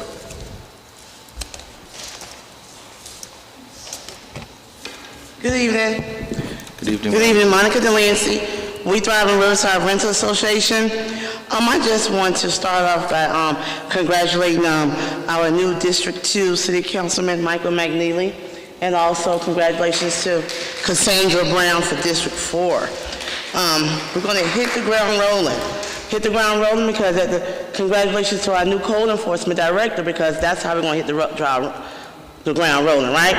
And basically, I know this morning, every 15 minutes, I saw a news story about the Riverside community apartment complexes. It just kept coming on every 15 minutes, right? And with that, I wanted to make sure that people know that the issues of those 3 apartment complexes started years ago. But I'm gonna start you out with 2018, when those apartment complexes received $86,000 in fines because of their maintenance neglect, okay? And of course, the apartments were sold over and over again. COVID delayed the time to be able to, I'm talking about COVID-19, delayed the time for those apartments to really receive the maintenance they needed. And when it was sold again in 2020, at the time, Chairman Michael Boyce was able to talk to the new owners, and they waived all of the back rent that was supposed to have been paid to the property. Because they said it wasn't right for the people to be sitting there with all those disrespecting and repairs not being done. So they waived the back rent. But now the new owners that took over right now, they submitted, I was told, 50 evictions on people, and they received their notices Thanksgiving week. So, City of Mableton, we're gonna need your help to speak with these new owners, because not only are you talking about, yes, we want them to repair, we want them to repair the maintenance, but when you have people with evictions on their record, it's hard for them to go and apply for different places to move to. That's a mark on their record. And they know they didn't fix these properties. Mr. Lancey, time is up. Okay. It's time for Ms. Elder. Okay, I just want to make sure that we do that. And we also meet with residents from the community. I want to thank y'all for being here tonight. We're going to still stay on this fight. Mr. Lancey. Okay. That means you have to stop talking. All right, well, thank you so very much. I just want to say that. Thank you. Because the story came on every 15 minutes. Okay, we have Ms. Jolie Elder is next, and following Ms. Elder is Denny Wilson. Good evening. I noticed at last City Council meeting there was a budget slide labeled Tree Fund, but there was no dollar amount listed. I wanted to remind the City Council that Houseman remade the City of Paris by planting thousands of trees. I'm told citizens ask repeatedly for more parkland. Could we make the whole city of Mableton resemble a park, or a garden, or an arboretum? I encourage our city leadership to implement a comprehensive tree plan, hire an arborist to determine which species are best in which locations, plant along our commercial thoroughfares, Veterans Memorial Highway, Mableton Parkway. Make Mableton the place where people navigate by saying, well, my business is on the block with the cherry trees, or my restaurant is next to the great elms. Unlike major construction, trees can be added slowly, a few at a time. I encourage the city to commit to an ongoing plan of planting 1 tree for each month since our city's birth, or 2 per month if you want to be really enthusiastic. And perhaps someday, when people roast chestnuts over an open fire, those nuts will come from American chestnuts lining a street in Mableton. Thank you. Thank you, ma'am.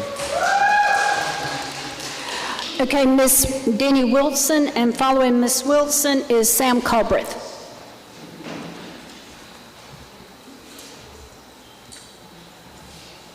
Is Miss Wilson still here? Okay, she's left, okay. Then we have Sam Culbreth.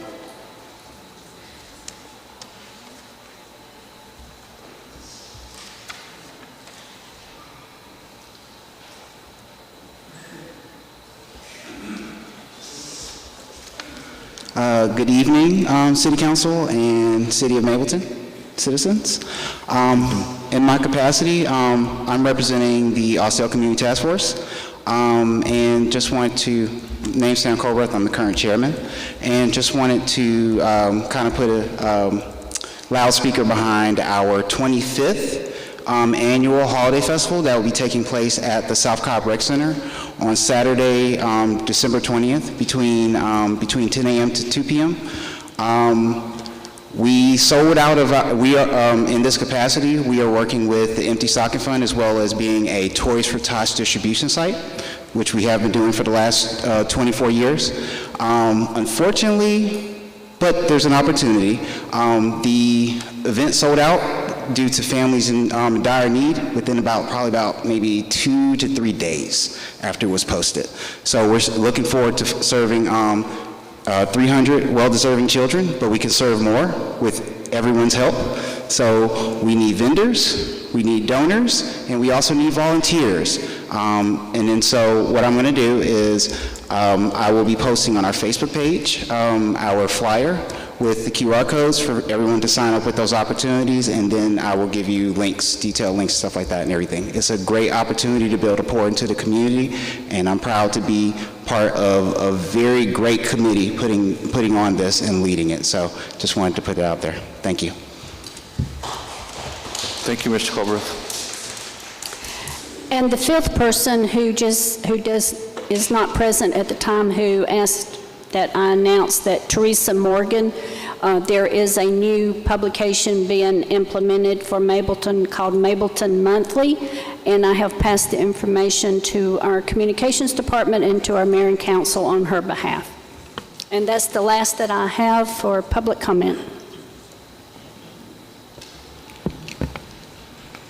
Thank you for that, Madam Clerk. All right, at this point in time, Council, we're at item 10, which is a consent agenda. You are aware of all the items that are on here. We did go over each of these during our Monday work session. So at this point in time, I'd like to entertain a motion to approve the consent agenda.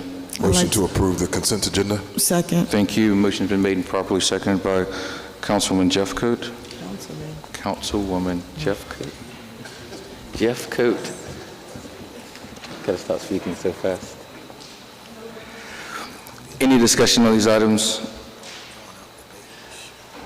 No, I'll go ahead and call the question. All those in favor of approving the consent agenda, please say aye. Aye. All opposed, say nay. Ayes have it. Thank you for that, Council. We're now going to move over to our new business. We do have 3 items for new business this evening. The first item is consideration of a resolution adopting the City of Mableton Interim Comprehensive Plan. Director Hughes is already at the podium here. So I will start off by saying, sir, that this has been it's came up several times, numerous times for discussion about the requirements that we're initially just adopting Cobb County's comp plan while we're working on our own Mableton 2045. And we had discussions with ARC and the Community Development, DCA, Department of Community Affairs, and they requested that we do put in an interim in the time being. But what's been done here is a document which we have it's got a little video embedded. That's cool. All right. So what we're going to do is, are you planning on doing a presentation, or is Sunday going to do a presentation? Or? So I was actually going to ask Mr. Sunday Adudu, who's our senior planner, to provide just a brief presentation to the group. Okay. He was the staff person assigned to working on this, and I know from some prior comments I heard that many of you were pleased with the work, and Very I much just so. wanted to give him an opportunity to just present it to you, if that's okay. Thank you. Thank you. Yes, please. Sir, the floor is yours. Can you hear me clearly? Yes, sir. Fantastic. Good evening, Mayor, distinguished council members, fellow staff members, and the good residents of the city of Mableton. Just another clicker. Clicker.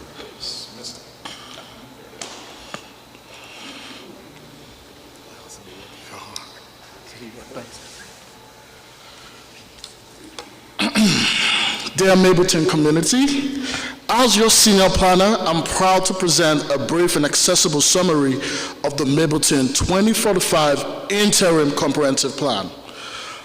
And this plan drives our community roadmap that will guide how our new city grows, as well as develop and create that thriving environment for the next 20 years.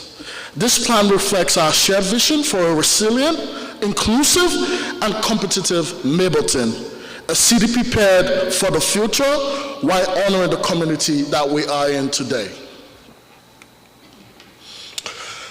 And our vision and growth path is straight. The plan sets a bold direction for Mableton from 2025 to 2045 by outlining how we will manage growth, land use, infrastructure, and quality of life improvements. The city context. Since our incorporation in 2023, Mableton has grown from a rural settlement into a vibrant and diverse suburban community. Population growth. Today, we're home to about 78,000 residents, and by 2050, we expect to grow to roughly 94,000.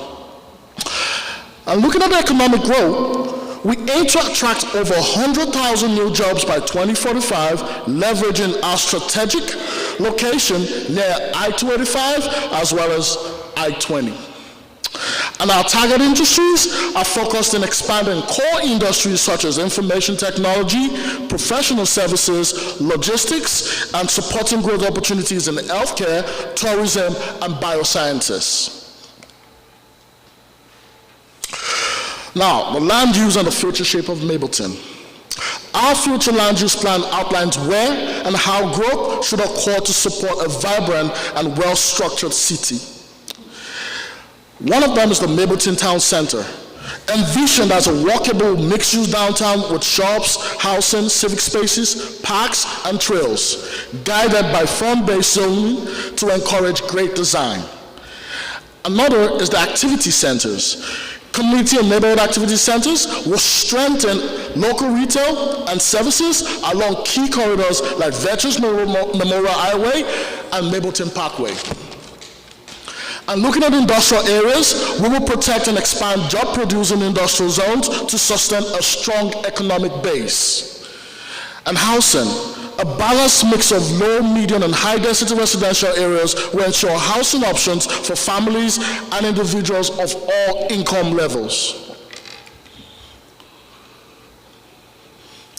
And when it comes to creating a sense of equity, connectivity, and just a general ambience of the environment, our plan centers fairness, opportunity, and sustainability as essential components of Mableton's future. A lot of us didn't know that nearly 75% of households are owner-occupied, which is a great thing. And our median household income is $84,662. Not so great, because 4 in 10 renters are still cost-burdened in the city of Mableton. The plan expands housing diversity to improve affordability and stability in the city of Mableton. And looking at transportation, we envision a connected, walkable, and transit-ready city that reduces dependency on single occupancy vehicles. And our major priorities include more sidewalks and bike lanes, strengthened transit options with Coblink and MATA, corridor improvements along Mableton Parkway and Floyd Road, as well as better links to the Silver Comet Trail, where families can enjoy cycling, walking, jogging every single day, every time of the week. And looking at the environment, we have sensitive natural areas like wetlands near Sweetwater and Nickajack Creeks. And buffers along the Chattahoochee River will be protected through no net loss policies and conservation strategies. And just like the lovely lady said earlier, we need to plant more trees and beautify the city of Mableton. And that's one of the factors we've put in our future land use comprehensive plan. And it's all about talking no game. So we have an implementation strategy to actually make this work. And the success requires a strategic investment and continued community partnership. And that's with lovely residents like yourself here today. Redevelopment focus includes growth, which will be directed to areas where infrastructure already exists, especially along key commercial corridors like Veterans Memorial Highway and Mableton Parkway.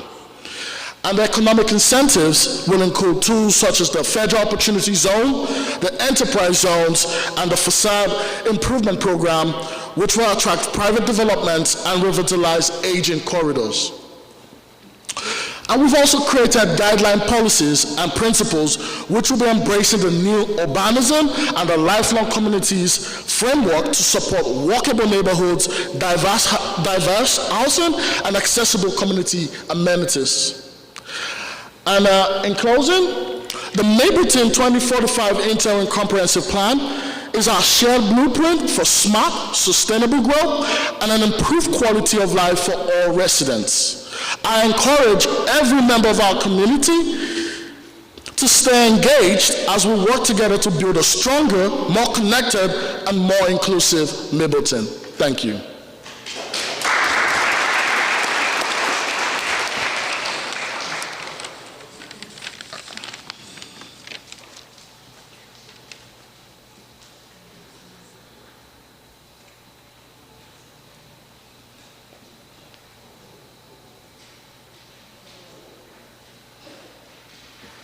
All right, Council, Sonny, you didn't have to run away that quick. Council may have had a few questions for you, sir. Council, with that, are there any specific questions about this? Again, this is interim comprehensive plan. I definitely have commented the department and Sunday directly for this great job I think that you've done. Right, so I want to say publicly, great job. I mean, I think what you've done and been able to pull this together. I think at the heart of it, though, it is still, Council, what we've seen before as far as taking the county's comp plan and reducing it and enhancing it at the same time. I would say there's no fundamental changes, and if there are, Director Hughes, maybe good for you to mention that. But again, it started off as a requirement that ARC was and the DCA was telling us we had to do. Because this was an interim process, but what the Community Development Department's been able to do with that I think is quite remarkable. So thank you. Thank you, sir. I'll just mention one of the urgency, the reasons for moving forward on this too is to make sure we get our qualified local government status, which positions us for state grants and other things related to that. And so that was the urgency for doing this. I'll just mention too that we're expecting the initial drafts of your inaugural comprehensive plan sometime after the first of the year. And I know the consultant team led by Grice Consulting, along with TSW and Atlas Engineering, are working feverishly to get the initial drafts of your inaugural comprehensive plan done so that staff can review them internally, and we look forward to bringing those forward sometime during the first quarter of 2026. Thank you. And I know there's been some confusion because this was called the Mableton 2045 interim plan. So it's referred to as the 2045 comp plan, but it is the interim plan. That's just a naming syntax thing. Don't get it confused. This work was done in-house This is not the work of our external partners, Grice and TSW. Again, another reason for giving the kudos internally for the work that was done. But it is on our website. If you go to our website, mableton.com, and you look under Mableton 2045, you will see this interim comp plan that's here, and it's been out there now for a couple of months, probably. Yes, sir. So I have a question. So the interim comp plan has been out there for a couple of months. Was that information pulled from that to do this PowerPoint deck? From the one that's, yes. Right. Yes. Because, you said yes? Yes. Okay. I just wanted to make sure because I didn't get an opportunity. I don't know. We just received that the deck today. So, I personally think it's paramount that we have an opportunity to review it. I guess my question is, as you said, there's a looming deadline. When is that deadline approaching for us? You said something regarding grants?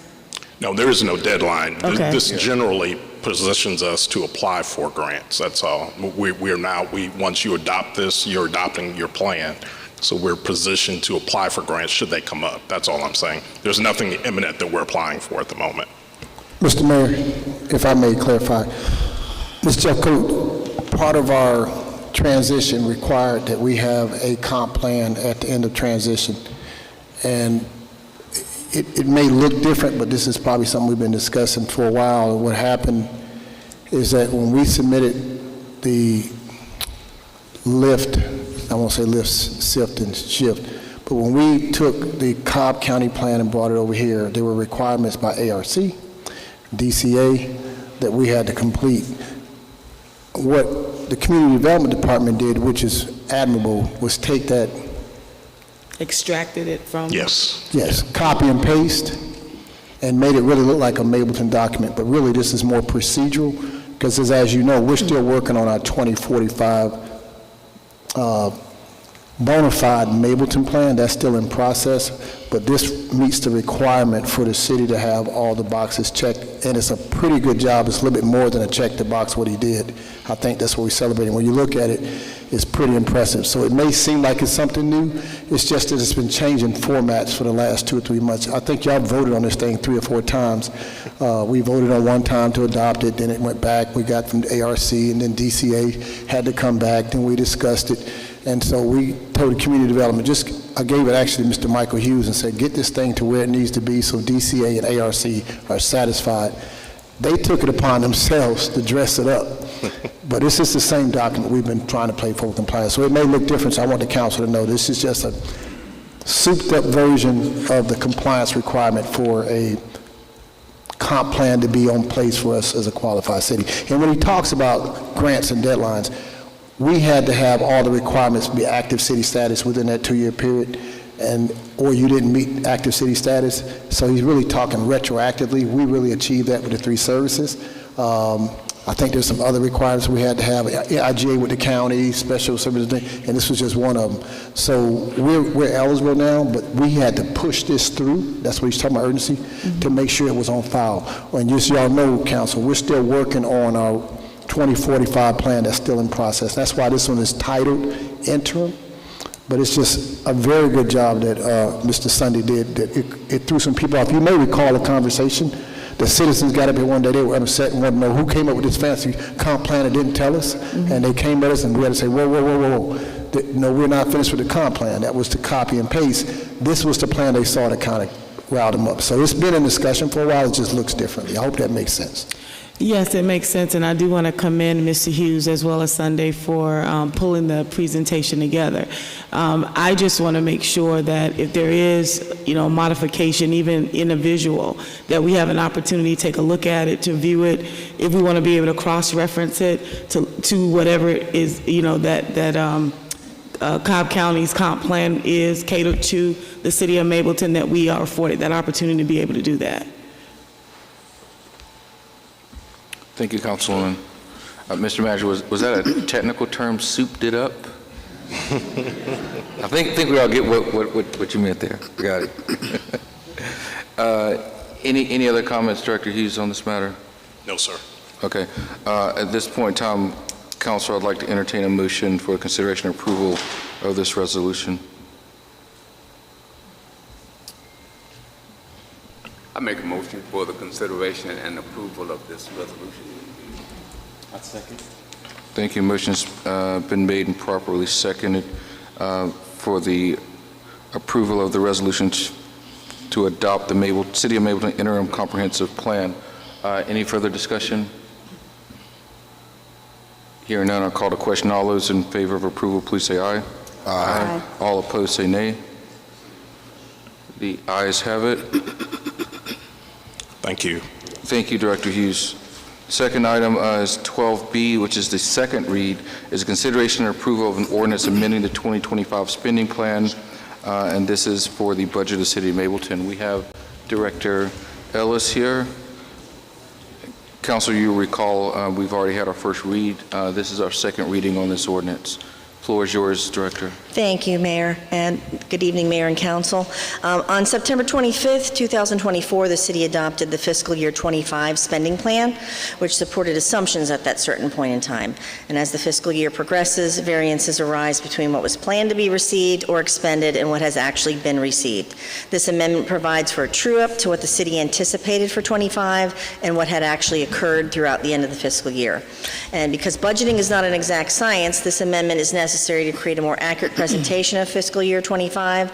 Large variances must be explained to both external auditors and the State Department of Audits, so this budget amendment will suffice for that requirement. Amendments of this type are very routine and made to adjust for actual outcomes.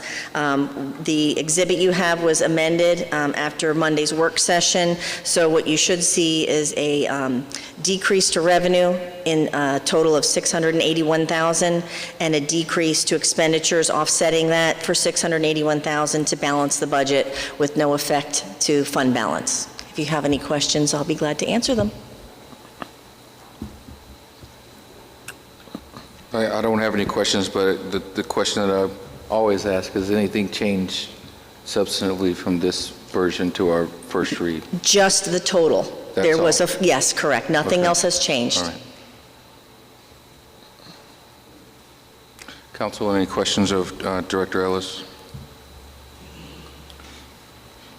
Hearing none, I'll go ahead and thank you, Director. Thank you. And I'll entertain a motion to approve this ordinance. I'd like to make a motion to approve the ordinance as written. Thank you. Second. Motion's properly been made and properly seconded by Councilman Ferguson. Any other discussion, Council? Hearing none, I'll call the question. All those in favor of the motion for the consideration and approval of the 2024-2025 spending plan / budget for City of Mableton, please say aye. Aye. All opposed say nay. The ayes have it. Thank you, Council. Thank you again, Director Ellis. All right, Council, this takes us to item 12C, which is consideration and approval of a resolution creating a public safety special service district. This has been something that's obviously been talked about quite a bit from the time that we entered into the IGA with the county. We determined that we had to have a way to ensure that we could pay not only that, but for all public safety needs for the city. We've made a determination, if the council approves this evening, to do that via a special service district. So this evening, what the goal is to approve a resolution that creates a special service district that will raise the funds necessary to be able to pay for any and all public safety in the city of Mableton. And I said that very specific because that is what we are discussing this evening, about establishing or activating a special service district and the boundaries and whatnot. With that being said, Madam Attorney, do you want to take us through this ordinance?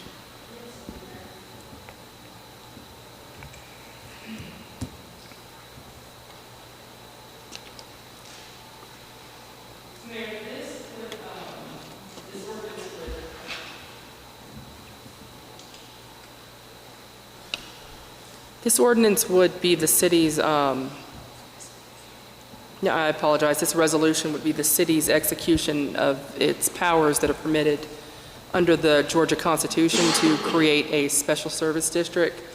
This would be a citywide special service district. It would be for the purposes of public safety enforcement, similar to what the mayor just indicated, and I'll recite the language that is specific to what it would primarily or substantially entail, and that would be maintaining, enforcing, continuing, improving, providing, and or enhancing law enforcement and public safety services within the city.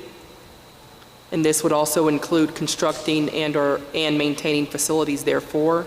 So the funds would be limited for that purpose, those public safety purposes. The district would be known as the Mableton Public Safety Special Service District. Keep in mind that Mableton has a Six Flags Special Service District already in place. This district has been in place in concept for prior to the city's incorporation. It was previously, the Six Flags District was previously run by Cobb County, so this is a very similar setup and dynamic as the Six Flags Special Service District. It's derived from the same constitutional authority. The boundaries, as I indicated earlier, would be citywide. The assessment would be set by a millage rate that would be levied by the council. This particular version establishes and creates the district, but it does not set a millage. It's my understanding that the council will set a millage at a future date, and there will be further discussions with the council members amongst themselves as well as with the public, and potentially a town hall for these discussions to hear from the public. And the public, of course, when this comes back on the agenda, would have the opportunity for whatever meeting it was brought to give comment at that meeting as well. A special fund would be established, and this special fund would be for the purposes of making sure that all monies that are received by the city pursuant to this legislation would be earmarked, set aside, and not commingled with other city funds, just to guarantee that it's used exclusively for public safety and protection purposes within Mableton. The request is for the council to approve this item. This item is involved somewhat with actions that we've had earlier with Cobb County. So if there is any detailed discussion that may involve that, my recommendation, of course, would be to the extent that it would involve litigation and those details that resulted in the negotiations earlier this year, for that to go to executive session. But for the most part, that is what this document entails. Thank you, Madam Attorney. And I want to note for the council, this is not unlike what we did for the Special Service District for Six Flags, where we created the service district, we established it, and then later we came back and actually set what the actual millage was for that. So we're handling this kind of the same way. We'll get it established, and then we'll continue to work through what the millage needs to be, as well as any exemptions that should come because of the service district, and then we'll come back together and actually vote on a specific millage. The attorney did make note of a potential town hall. That's something I think I spoke with each and every one of you about. The willingness that before we go forward with the actual millage amount, that we'll make an opportunity. Since this is a resolution, there's not a public hearing or anything that's required for this, but I think it's incumbent on all of us to make sure that our residents are heard. So we'll look forward to getting a town hall set up specifically so we can talk about this and make sure that the necessary parties are invited. And then once we have that put in place, then we'll have an opportunity to reconvene. I'm not going to pretend that there is not a timeliness to this, right? So it's important that we move forward and make sure that we're able to, make sure that we're able to come back in a timely manner and be able to discuss this. That date, obviously, we don't have that yet, but we will move forward with that. So with that being said, I want to be crystal clear about what we are voting on tonight, or what we're considering. This is a resolution that will create and establish the Special Service District, and then we'll determine the particulars around the millage and the exemptions at another date. It's clear. With that being said, I'll entertain a motion to approve this resolution. Motion to approve the resolution to create the Public Safety Special Service District. Thank you. Do I have a second? I second. Second. Thank you. Motion's been made and properly seconded by Councilman Davis. Any further discussion, Council? I actually have a comment, primarily because I really want citizens to understand what it is that we're doing. We are creating a special service district for the entire city of Mableton in order to raise funds for public safety. And this is going to involve a tax for all residents. So I just want to make sure that you understand. And I felt the need to speak up because I do have a bit of an issue with what is going on, in the sense that the city of Mableton, when it was formed, it was said that we would have same taxes but better services. And the exception that I have is that this was said in meetings where Cobb County was present, and no one said anything to the contrary. So in my mind, citizens voted for the city with the belief that what they are paying now in taxes would cover the same services, but they would be better because Mableton is now a city and we would have more control over what happens with our funds. But the reality of the situation is no one corrected that statement because it's not true. Because the millage in this special service district is literally to pay for services that Cobb County was offering at one time with what we were paying, but now we're going to have to pay additionally for those services. So it was important to me to at least say on the record that I do have a problem with it, because in my mind, we're being double taxed. And that's just how I feel about it. I've said it from the beginning. I said it during the negotiations.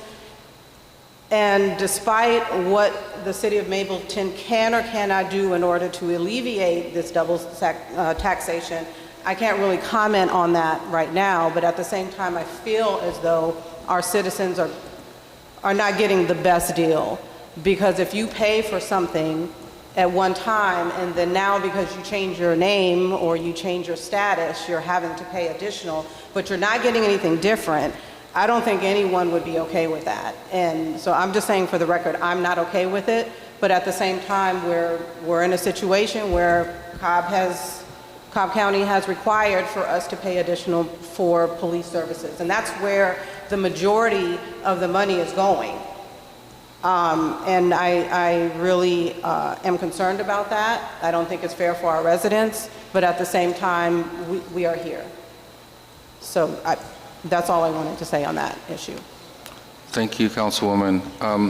I want to ensure that you are heard and understood, but at the same time, I want to be clear that these informations are public documents. We're talking to everybody about this, and the reason why we say we'll have a public forum or town hall is to further have more robust discussions about this. The idea of same taxes, better service, this is something that continues to be talked about, which I've said before was a campaign slogan that was mentioned by nobody, as far as I know, on this dais. What we're dealing with now is the reality of where we are. And I can't speak for the rest of the council, but I'm not okay with this either. I don't want anybody to think that we're all just happy to levy a special service district that's going to raise funds. So the idea that there's one, dissenter among the group just isn't factual, right? Nobody's happy about the situation that we're in, but nevertheless, we have to move forward. My goal is going to be, as we move forward, to make us better in every facet of the way. And if that unfortunately costs us funds, because I want all of us to realize we're not talking about levying a tax that does not impact us as well, or our parents, or our children, or our family members. So this is not anything that we take lightly. Again, I'm speaking for myself, but I'm extrapolating and speaking on behalf of the city government here for a minute, that if we had the option, we would not be doing this at all. And we've had these discussions with the county, and we'll continue to have discussions with the county. But we all want better services. The reason we became a city is because we want better services. And we will continue to push forward with that. But I don't want us to continue to creep back into campaign discussions from before the city was created. We are here, and we're going to have to look to continue to move forward. We will do so in a way that is fiscally responsible, and making sure that our citizens are aware of what we're doing and why we're doing it. We also will look for every opportunity to not do this in a silo. We've had conversations with the county about having more robust discussions about what's going on. We are not raising our hand asking to be taxed. We're not raising our hand asking to pay for what we feel that's already been paid for. But we're in a situation where we have to have an IGA. We all have to have public safety within the city, and we're going to do what's necessary to be able to do so. Councilwoman Herndon, I do hear you. Thank you for speaking up. But I do want to make sure, again, for the record, that you are not alone in some concerns or alone in not feeling happy about what we're doing here. But we are going to move this city forward in a way that is responsible and transparent and work to provide truly better services for our residents. So, Council, anyone else has a comment? Or no other comment, I'll go ahead and call the question. All those in favor of the approval of resolution to create the Public Safety Special Service District, please say aye. Aye. All opposed, say nay. No opposition, the ayes have it. Thank you, Council. With that being said, I think we've handled all of the business in front of us, the consent agenda, unfinished business, and new business. With that being said, Madam Clerk, do you have any comments for us this evening? I do not have any comments. Thank you, ma'am. Mr. Manager, any comments, sir? No, Mayor. I ask that we do go into executive session for the personnel, litigation, and real estate. Thank you, sir. Madam Clerk, any comments, ma'am? No comments, Mayor. Oh, sorry, Madam Attorney. Sorry. I understood. Councilman Davis? Yeah, just briefly. First, happy holidays to everyone. I know after we just heard, it may not seem like a holiday, but happy holidays. I hope everyone has a great Christmas. Be safe out there. Enjoy yourself. Enjoy your families. Enjoy your families. And I just want to make a quick announcement. Grace City Church at 4293 Austin Road is having a youth production. For You, I Will. At their second annual Christmas production. The church is only 3 years old, so second annual Christmas production. The children are going to be great. We invite you to come out, or they invite you to come out, and enjoy yourselves. And have a great night.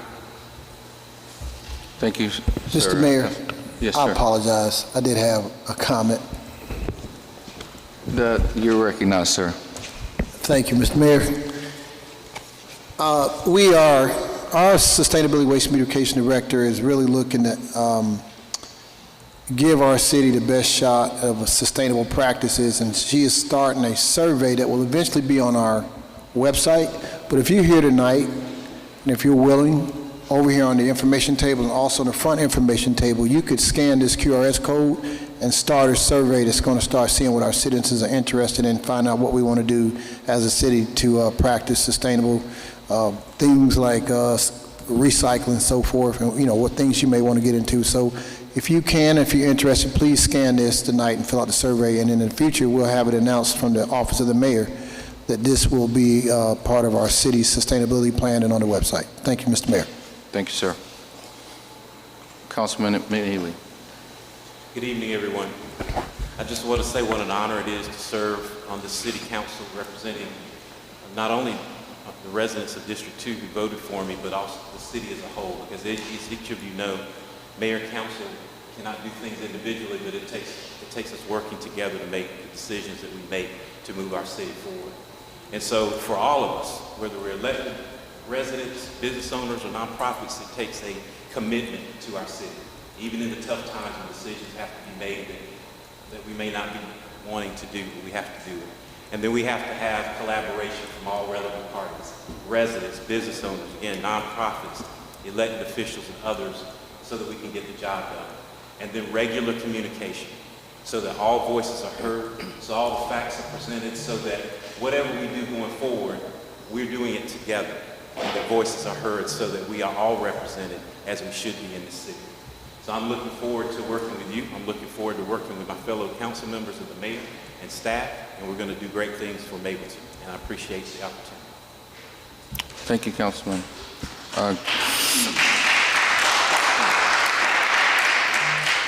Councilwoman Jeffcoat. Hi, good evening, everyone. Thank you all again for coming out. I know it's the holidays and you could be spending your time doing some other things, spending time with family and friends or being on vacation, but you choose to be here. So we always just want to thank you for that. This entire year, I think about a year in review and all the wonderful things we've been able to accomplish here in the city of Mableton. All of the great leaders that we have here. I mean, at this point, I think we might be fully staffed as far as our directors are concerned. And we have some all-star leadership here. And so I'm just really excited for what's to come in 2026. I know there's a list of things that we accomplished throughout the year. I wish that we could start a year in review, a video of some sort, so we can kind of see what that looks like. But last week we had our employee appreciation dinner, and it was amazing. We had so much fun. We had our LLC director, Francois, in his rendition in doing the karaoke, but it was such a great time, and I like to, just let our employees know how much they mean to us, all of the hard work they put in throughout the year. It's not easy. It's not an easy task. And I just wanted them to know that, we're working together collectively as a team, and all of these wonderful things that we're looking forward to doing in the year of 2026. I also want to welcome our newest council members and say, I know you guys had a hard-fought campaign, and, being a part of this council is different. But that if you need any assistance or any help, I'm here to support you in any way that I can. And, just afford them some grace as they transition and onboard and learn, because it is different, right? And what else? I think that's it. Thank you guys so much. This was short. I didn't have my list today like I normally do, but thank you. We're ready to get out of here. I appreciate it, and happy holidays. Thank you, Councilwoman. Councilman Brown. Good evening, everyone. Thank you all for being here and for, just toughing it out. It's 9 o'clock, and I know you could be somewhere else. So, again, thank you for being here. I just want to start by offering my thanks to the residents of District 4 for entrusting me with the responsibility of representing them on this council for the next 4 years. It is a profound honor, and I want you to know that I do not take it lightly. I mean, we've just had a discussion about a tough subject. I'm sure that there will be more, and I do want to express that I have an open door policy. I want to hear from you. My email is cassandra.brown@mableton.gov, and I don't know my phone number off the top of my head, but I'm sure it's published on the website. But I'm saying that because I do want to hear from you. We may not always agree with one another, but I keep an open mindset, and I am certainly open to modifying my opinion when you are bringing facts. So I just want to stress that. I will be offering office hours well, not this year, but in our coming year. I'll have a mechanism so that you can set time to speak with me one-on-one if you would like to. So also, I just want to wish everyone happy holidays.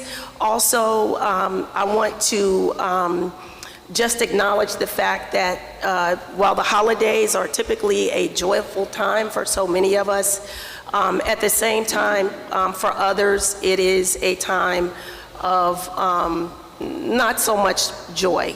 You may, be missing loved ones, struggling, financially with other things. So I do want to offer that there is a Georgia Crisis and Access line. It's available on a 24/7 basis. They can offer you all sorts of resources, including mental health. And you can reach them at 1-800-715-4225. And, don't try to go things alone. Reach out to a friend, reach out to family, clergy, and if not, this 800 number is available. But don't go alone. So just finally, looking ahead into 2026, I just want to say that I am super excited for what I believe that we can all build together here in Mableton. And my sole intention for being here for the next 4 years is to ensure that myself and all the rest of us leave Mableton in a better position than we started. So to that end, I cannot do that alone. So I want to just stress that there are commissions, authorities, and boards that are available. And I would encourage you to please reach out to the city website so that you can learn more about those commissions and express your interest if you have it. So once again, I thank you all for the opportunity to serve, and I wish you all a good night. Thank you. Thank you, Councilwoman.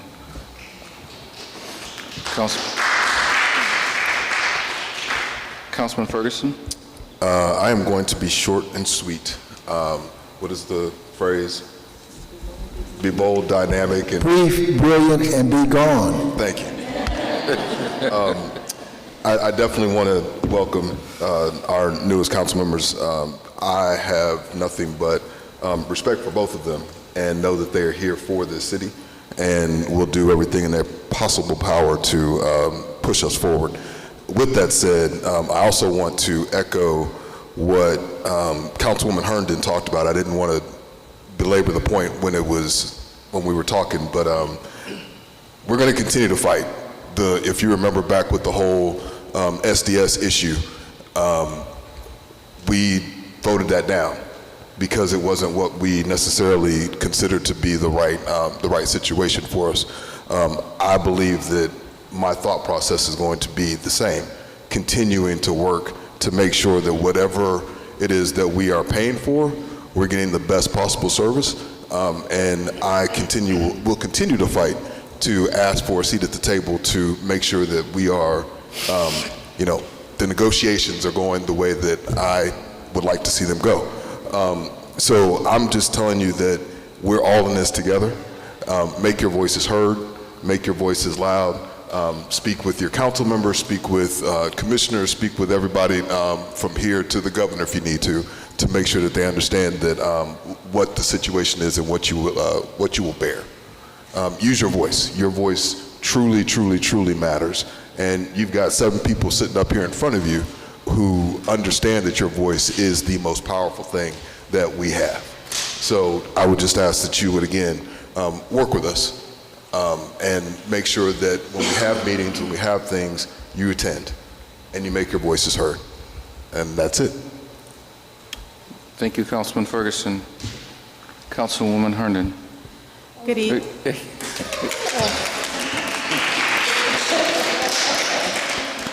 Good evening, everyone. I really don't have any announcements for tonight. However, I do want to welcome our 2 newest council members, Councilmember McNeely and Councilmember Brown, to the council. So we're happy to have them. And I believe this is our last meeting for December. I'm not saying that. Providing there are no special call meetings, this is our last scheduled Yes. meeting for 2025. So if we don't convene again before the new year, I want to wish everyone here a happy holiday, and our 8 members who are listening in online. I wish you all a happy holiday and safe travels home. Thank you. Thank you, Councilwoman. Council, I want to start just by acknowledging all of our staff members that we have here this evening. I'm impressed, I'm thankful, I'm grateful to see all y'all here. I know you're ready to get home. But I sincerely, I thank all y'all for being here. Even the ones that were not on the agenda and didn't have anything to say tonight, you guys are here. That means a lot to us that are sitting up here. I'm in office quite often, as y'all know. I know when I see the dedication day in, day out, but I am happy that our council and members of our city get to see you guys here. Can you get a show of hands, y'all, the city employees that are here? Raise them up. Look at that. Thank you all. We meet roughly twice a month, 4 times, 2 meetings a month. They're working every single day. So I just want to take a moment and acknowledge y'all. I think it was brought up before about the employee appreciation dinners you had. I'm sorry I could not attend. But I thank y'all for continuing to show up and doing everything y'all do day in, day out. I do want to give one specific shout out to someone I've worked with a good bit, Emily, in our sustainability environmental department. There's a lot of good things that's happening. There's a lot of good things happening in every department as I look around. And I am excited about that. So to talk about, closing out the year, I just continue to think about all the things that we've been able to accomplish thus far. And I feel that our departments are starting to hit their stride, right? That are starting to hit their groove. Our directors are in place. It takes a while for these things to happen. I think to that storming, forming, norming, performing, and I'm starting to see that amongst our department. So kudos to you, City Manager, for leading this great group of people. But seeing our directors here tonight and just the sheer number of staff members that we have here, I'm excited about that. Speaking about sustainability and environmental advocacy and work that's going on, we never actually did our launch for EV 2035. It's still coming. We're still going to do it because environmental sustainability is important to me. It's important to this city. Atlanta is called the city in the trees or the city in the forest. And that forest continues right on over into Mableton, right? And we had some discussion tonight about trees, but one of the first efforts that I started when I was mayor was an effort for the city of Mableton to become part of Trees Atlanta. And that took some while to happen once Emily came in and we were able to get that contract and get it done. And we do now have had some of the first trees from Trees Atlanta planted in the city. So I'm happy and ecstatic that is now moving forward and is no longer a wish, a dream, a concept. It's actually happening. So I'm excited about that. It was mentioned earlier about the TV coverage from WSB, I think, which had Mableton in. I want to say it's positive, right? It was a story about housing, and housing is something we will continue to talk about. And that headline from that story, I think I have it right here. Was very clear. It said that Mableton mayor cracks down on unsafe rental properties. Now, I helped introduce that, but as a council, as a body, we actually approved that. And a lot of stuff gets talked about around housing and substandard housing, and the fact of the matter is we'll continue to talk about that. We'll continue to bring it forward.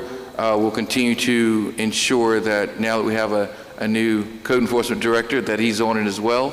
And we're going to continue to talk about it. So you'll continue to hear about it. But it is not bad news for this city. It is positive news saying that we are actively doing something about it. Right? If we didn't have an ordinance to point to, if we didn't have code enforcement directors to see the action and work that were being done, then you might be able to call it a bad story. But that coverage is a good story. They're saying that we are no longer going to allow things that have plagued this community for decades to continue. So again, we are bringing better services to this city. And so, thank you. I'll just conclude by saying just a few things. I mentioned that safe and healthy housing standard or policy that was put in place. We'll continue to talk a lot of great things around technology, around environmental sustainability, around housing, around hunger. There are a lot of good things that are coming to the city. There are a lot of things that are in motion. Several things I want to talk about tonight. Some of them are actually embargoed. We can't talk about them right now. But there are some really good things that are coming. When you plant a seed, you don't get fruit the next day. You don't get it the next week. You don't get it the next month. With some seeds, you don't get it the next year. We've planted a lot of good seeds in this city. It'll take a while. You'll see some of them here and there. But every harvest, there's going to be new fruit that comes. So stick with us. Keep working with us. Keep believing in the work that we do. We'll keep doing the same. Thank you, ladies and gentlemen. Appreciate it. With that being said, at the request or behest of our city manager, I'll entertain a motion to go into executive session for real estate personnel and... I'd like to make a motion to go in executive session for personnel, real estate, and litigation. Second. Thank you. Motion's been made and seconded by Councilman Ferguson. All those in favor of going to executive session, please say aye. Aye. Aye. All opposed say nay. The ayes have it. We'll go into executive session. Ladies and gentlemen that are guests here with us tonight, if you will not be in executive session, thank you for being with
All right, thank you all for staying with us while we're in executive session.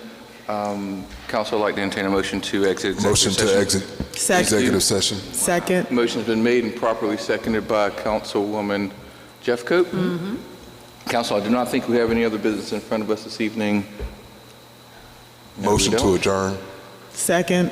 Motion's been made and properly seconded by Councilwoman Jeffcoat. All in favor of adjourning, please say aye. Aye. All opposed, say nay. Ayes have it. We stand adjourned. Thank you, ladies and gentlemen. Merry Christmas.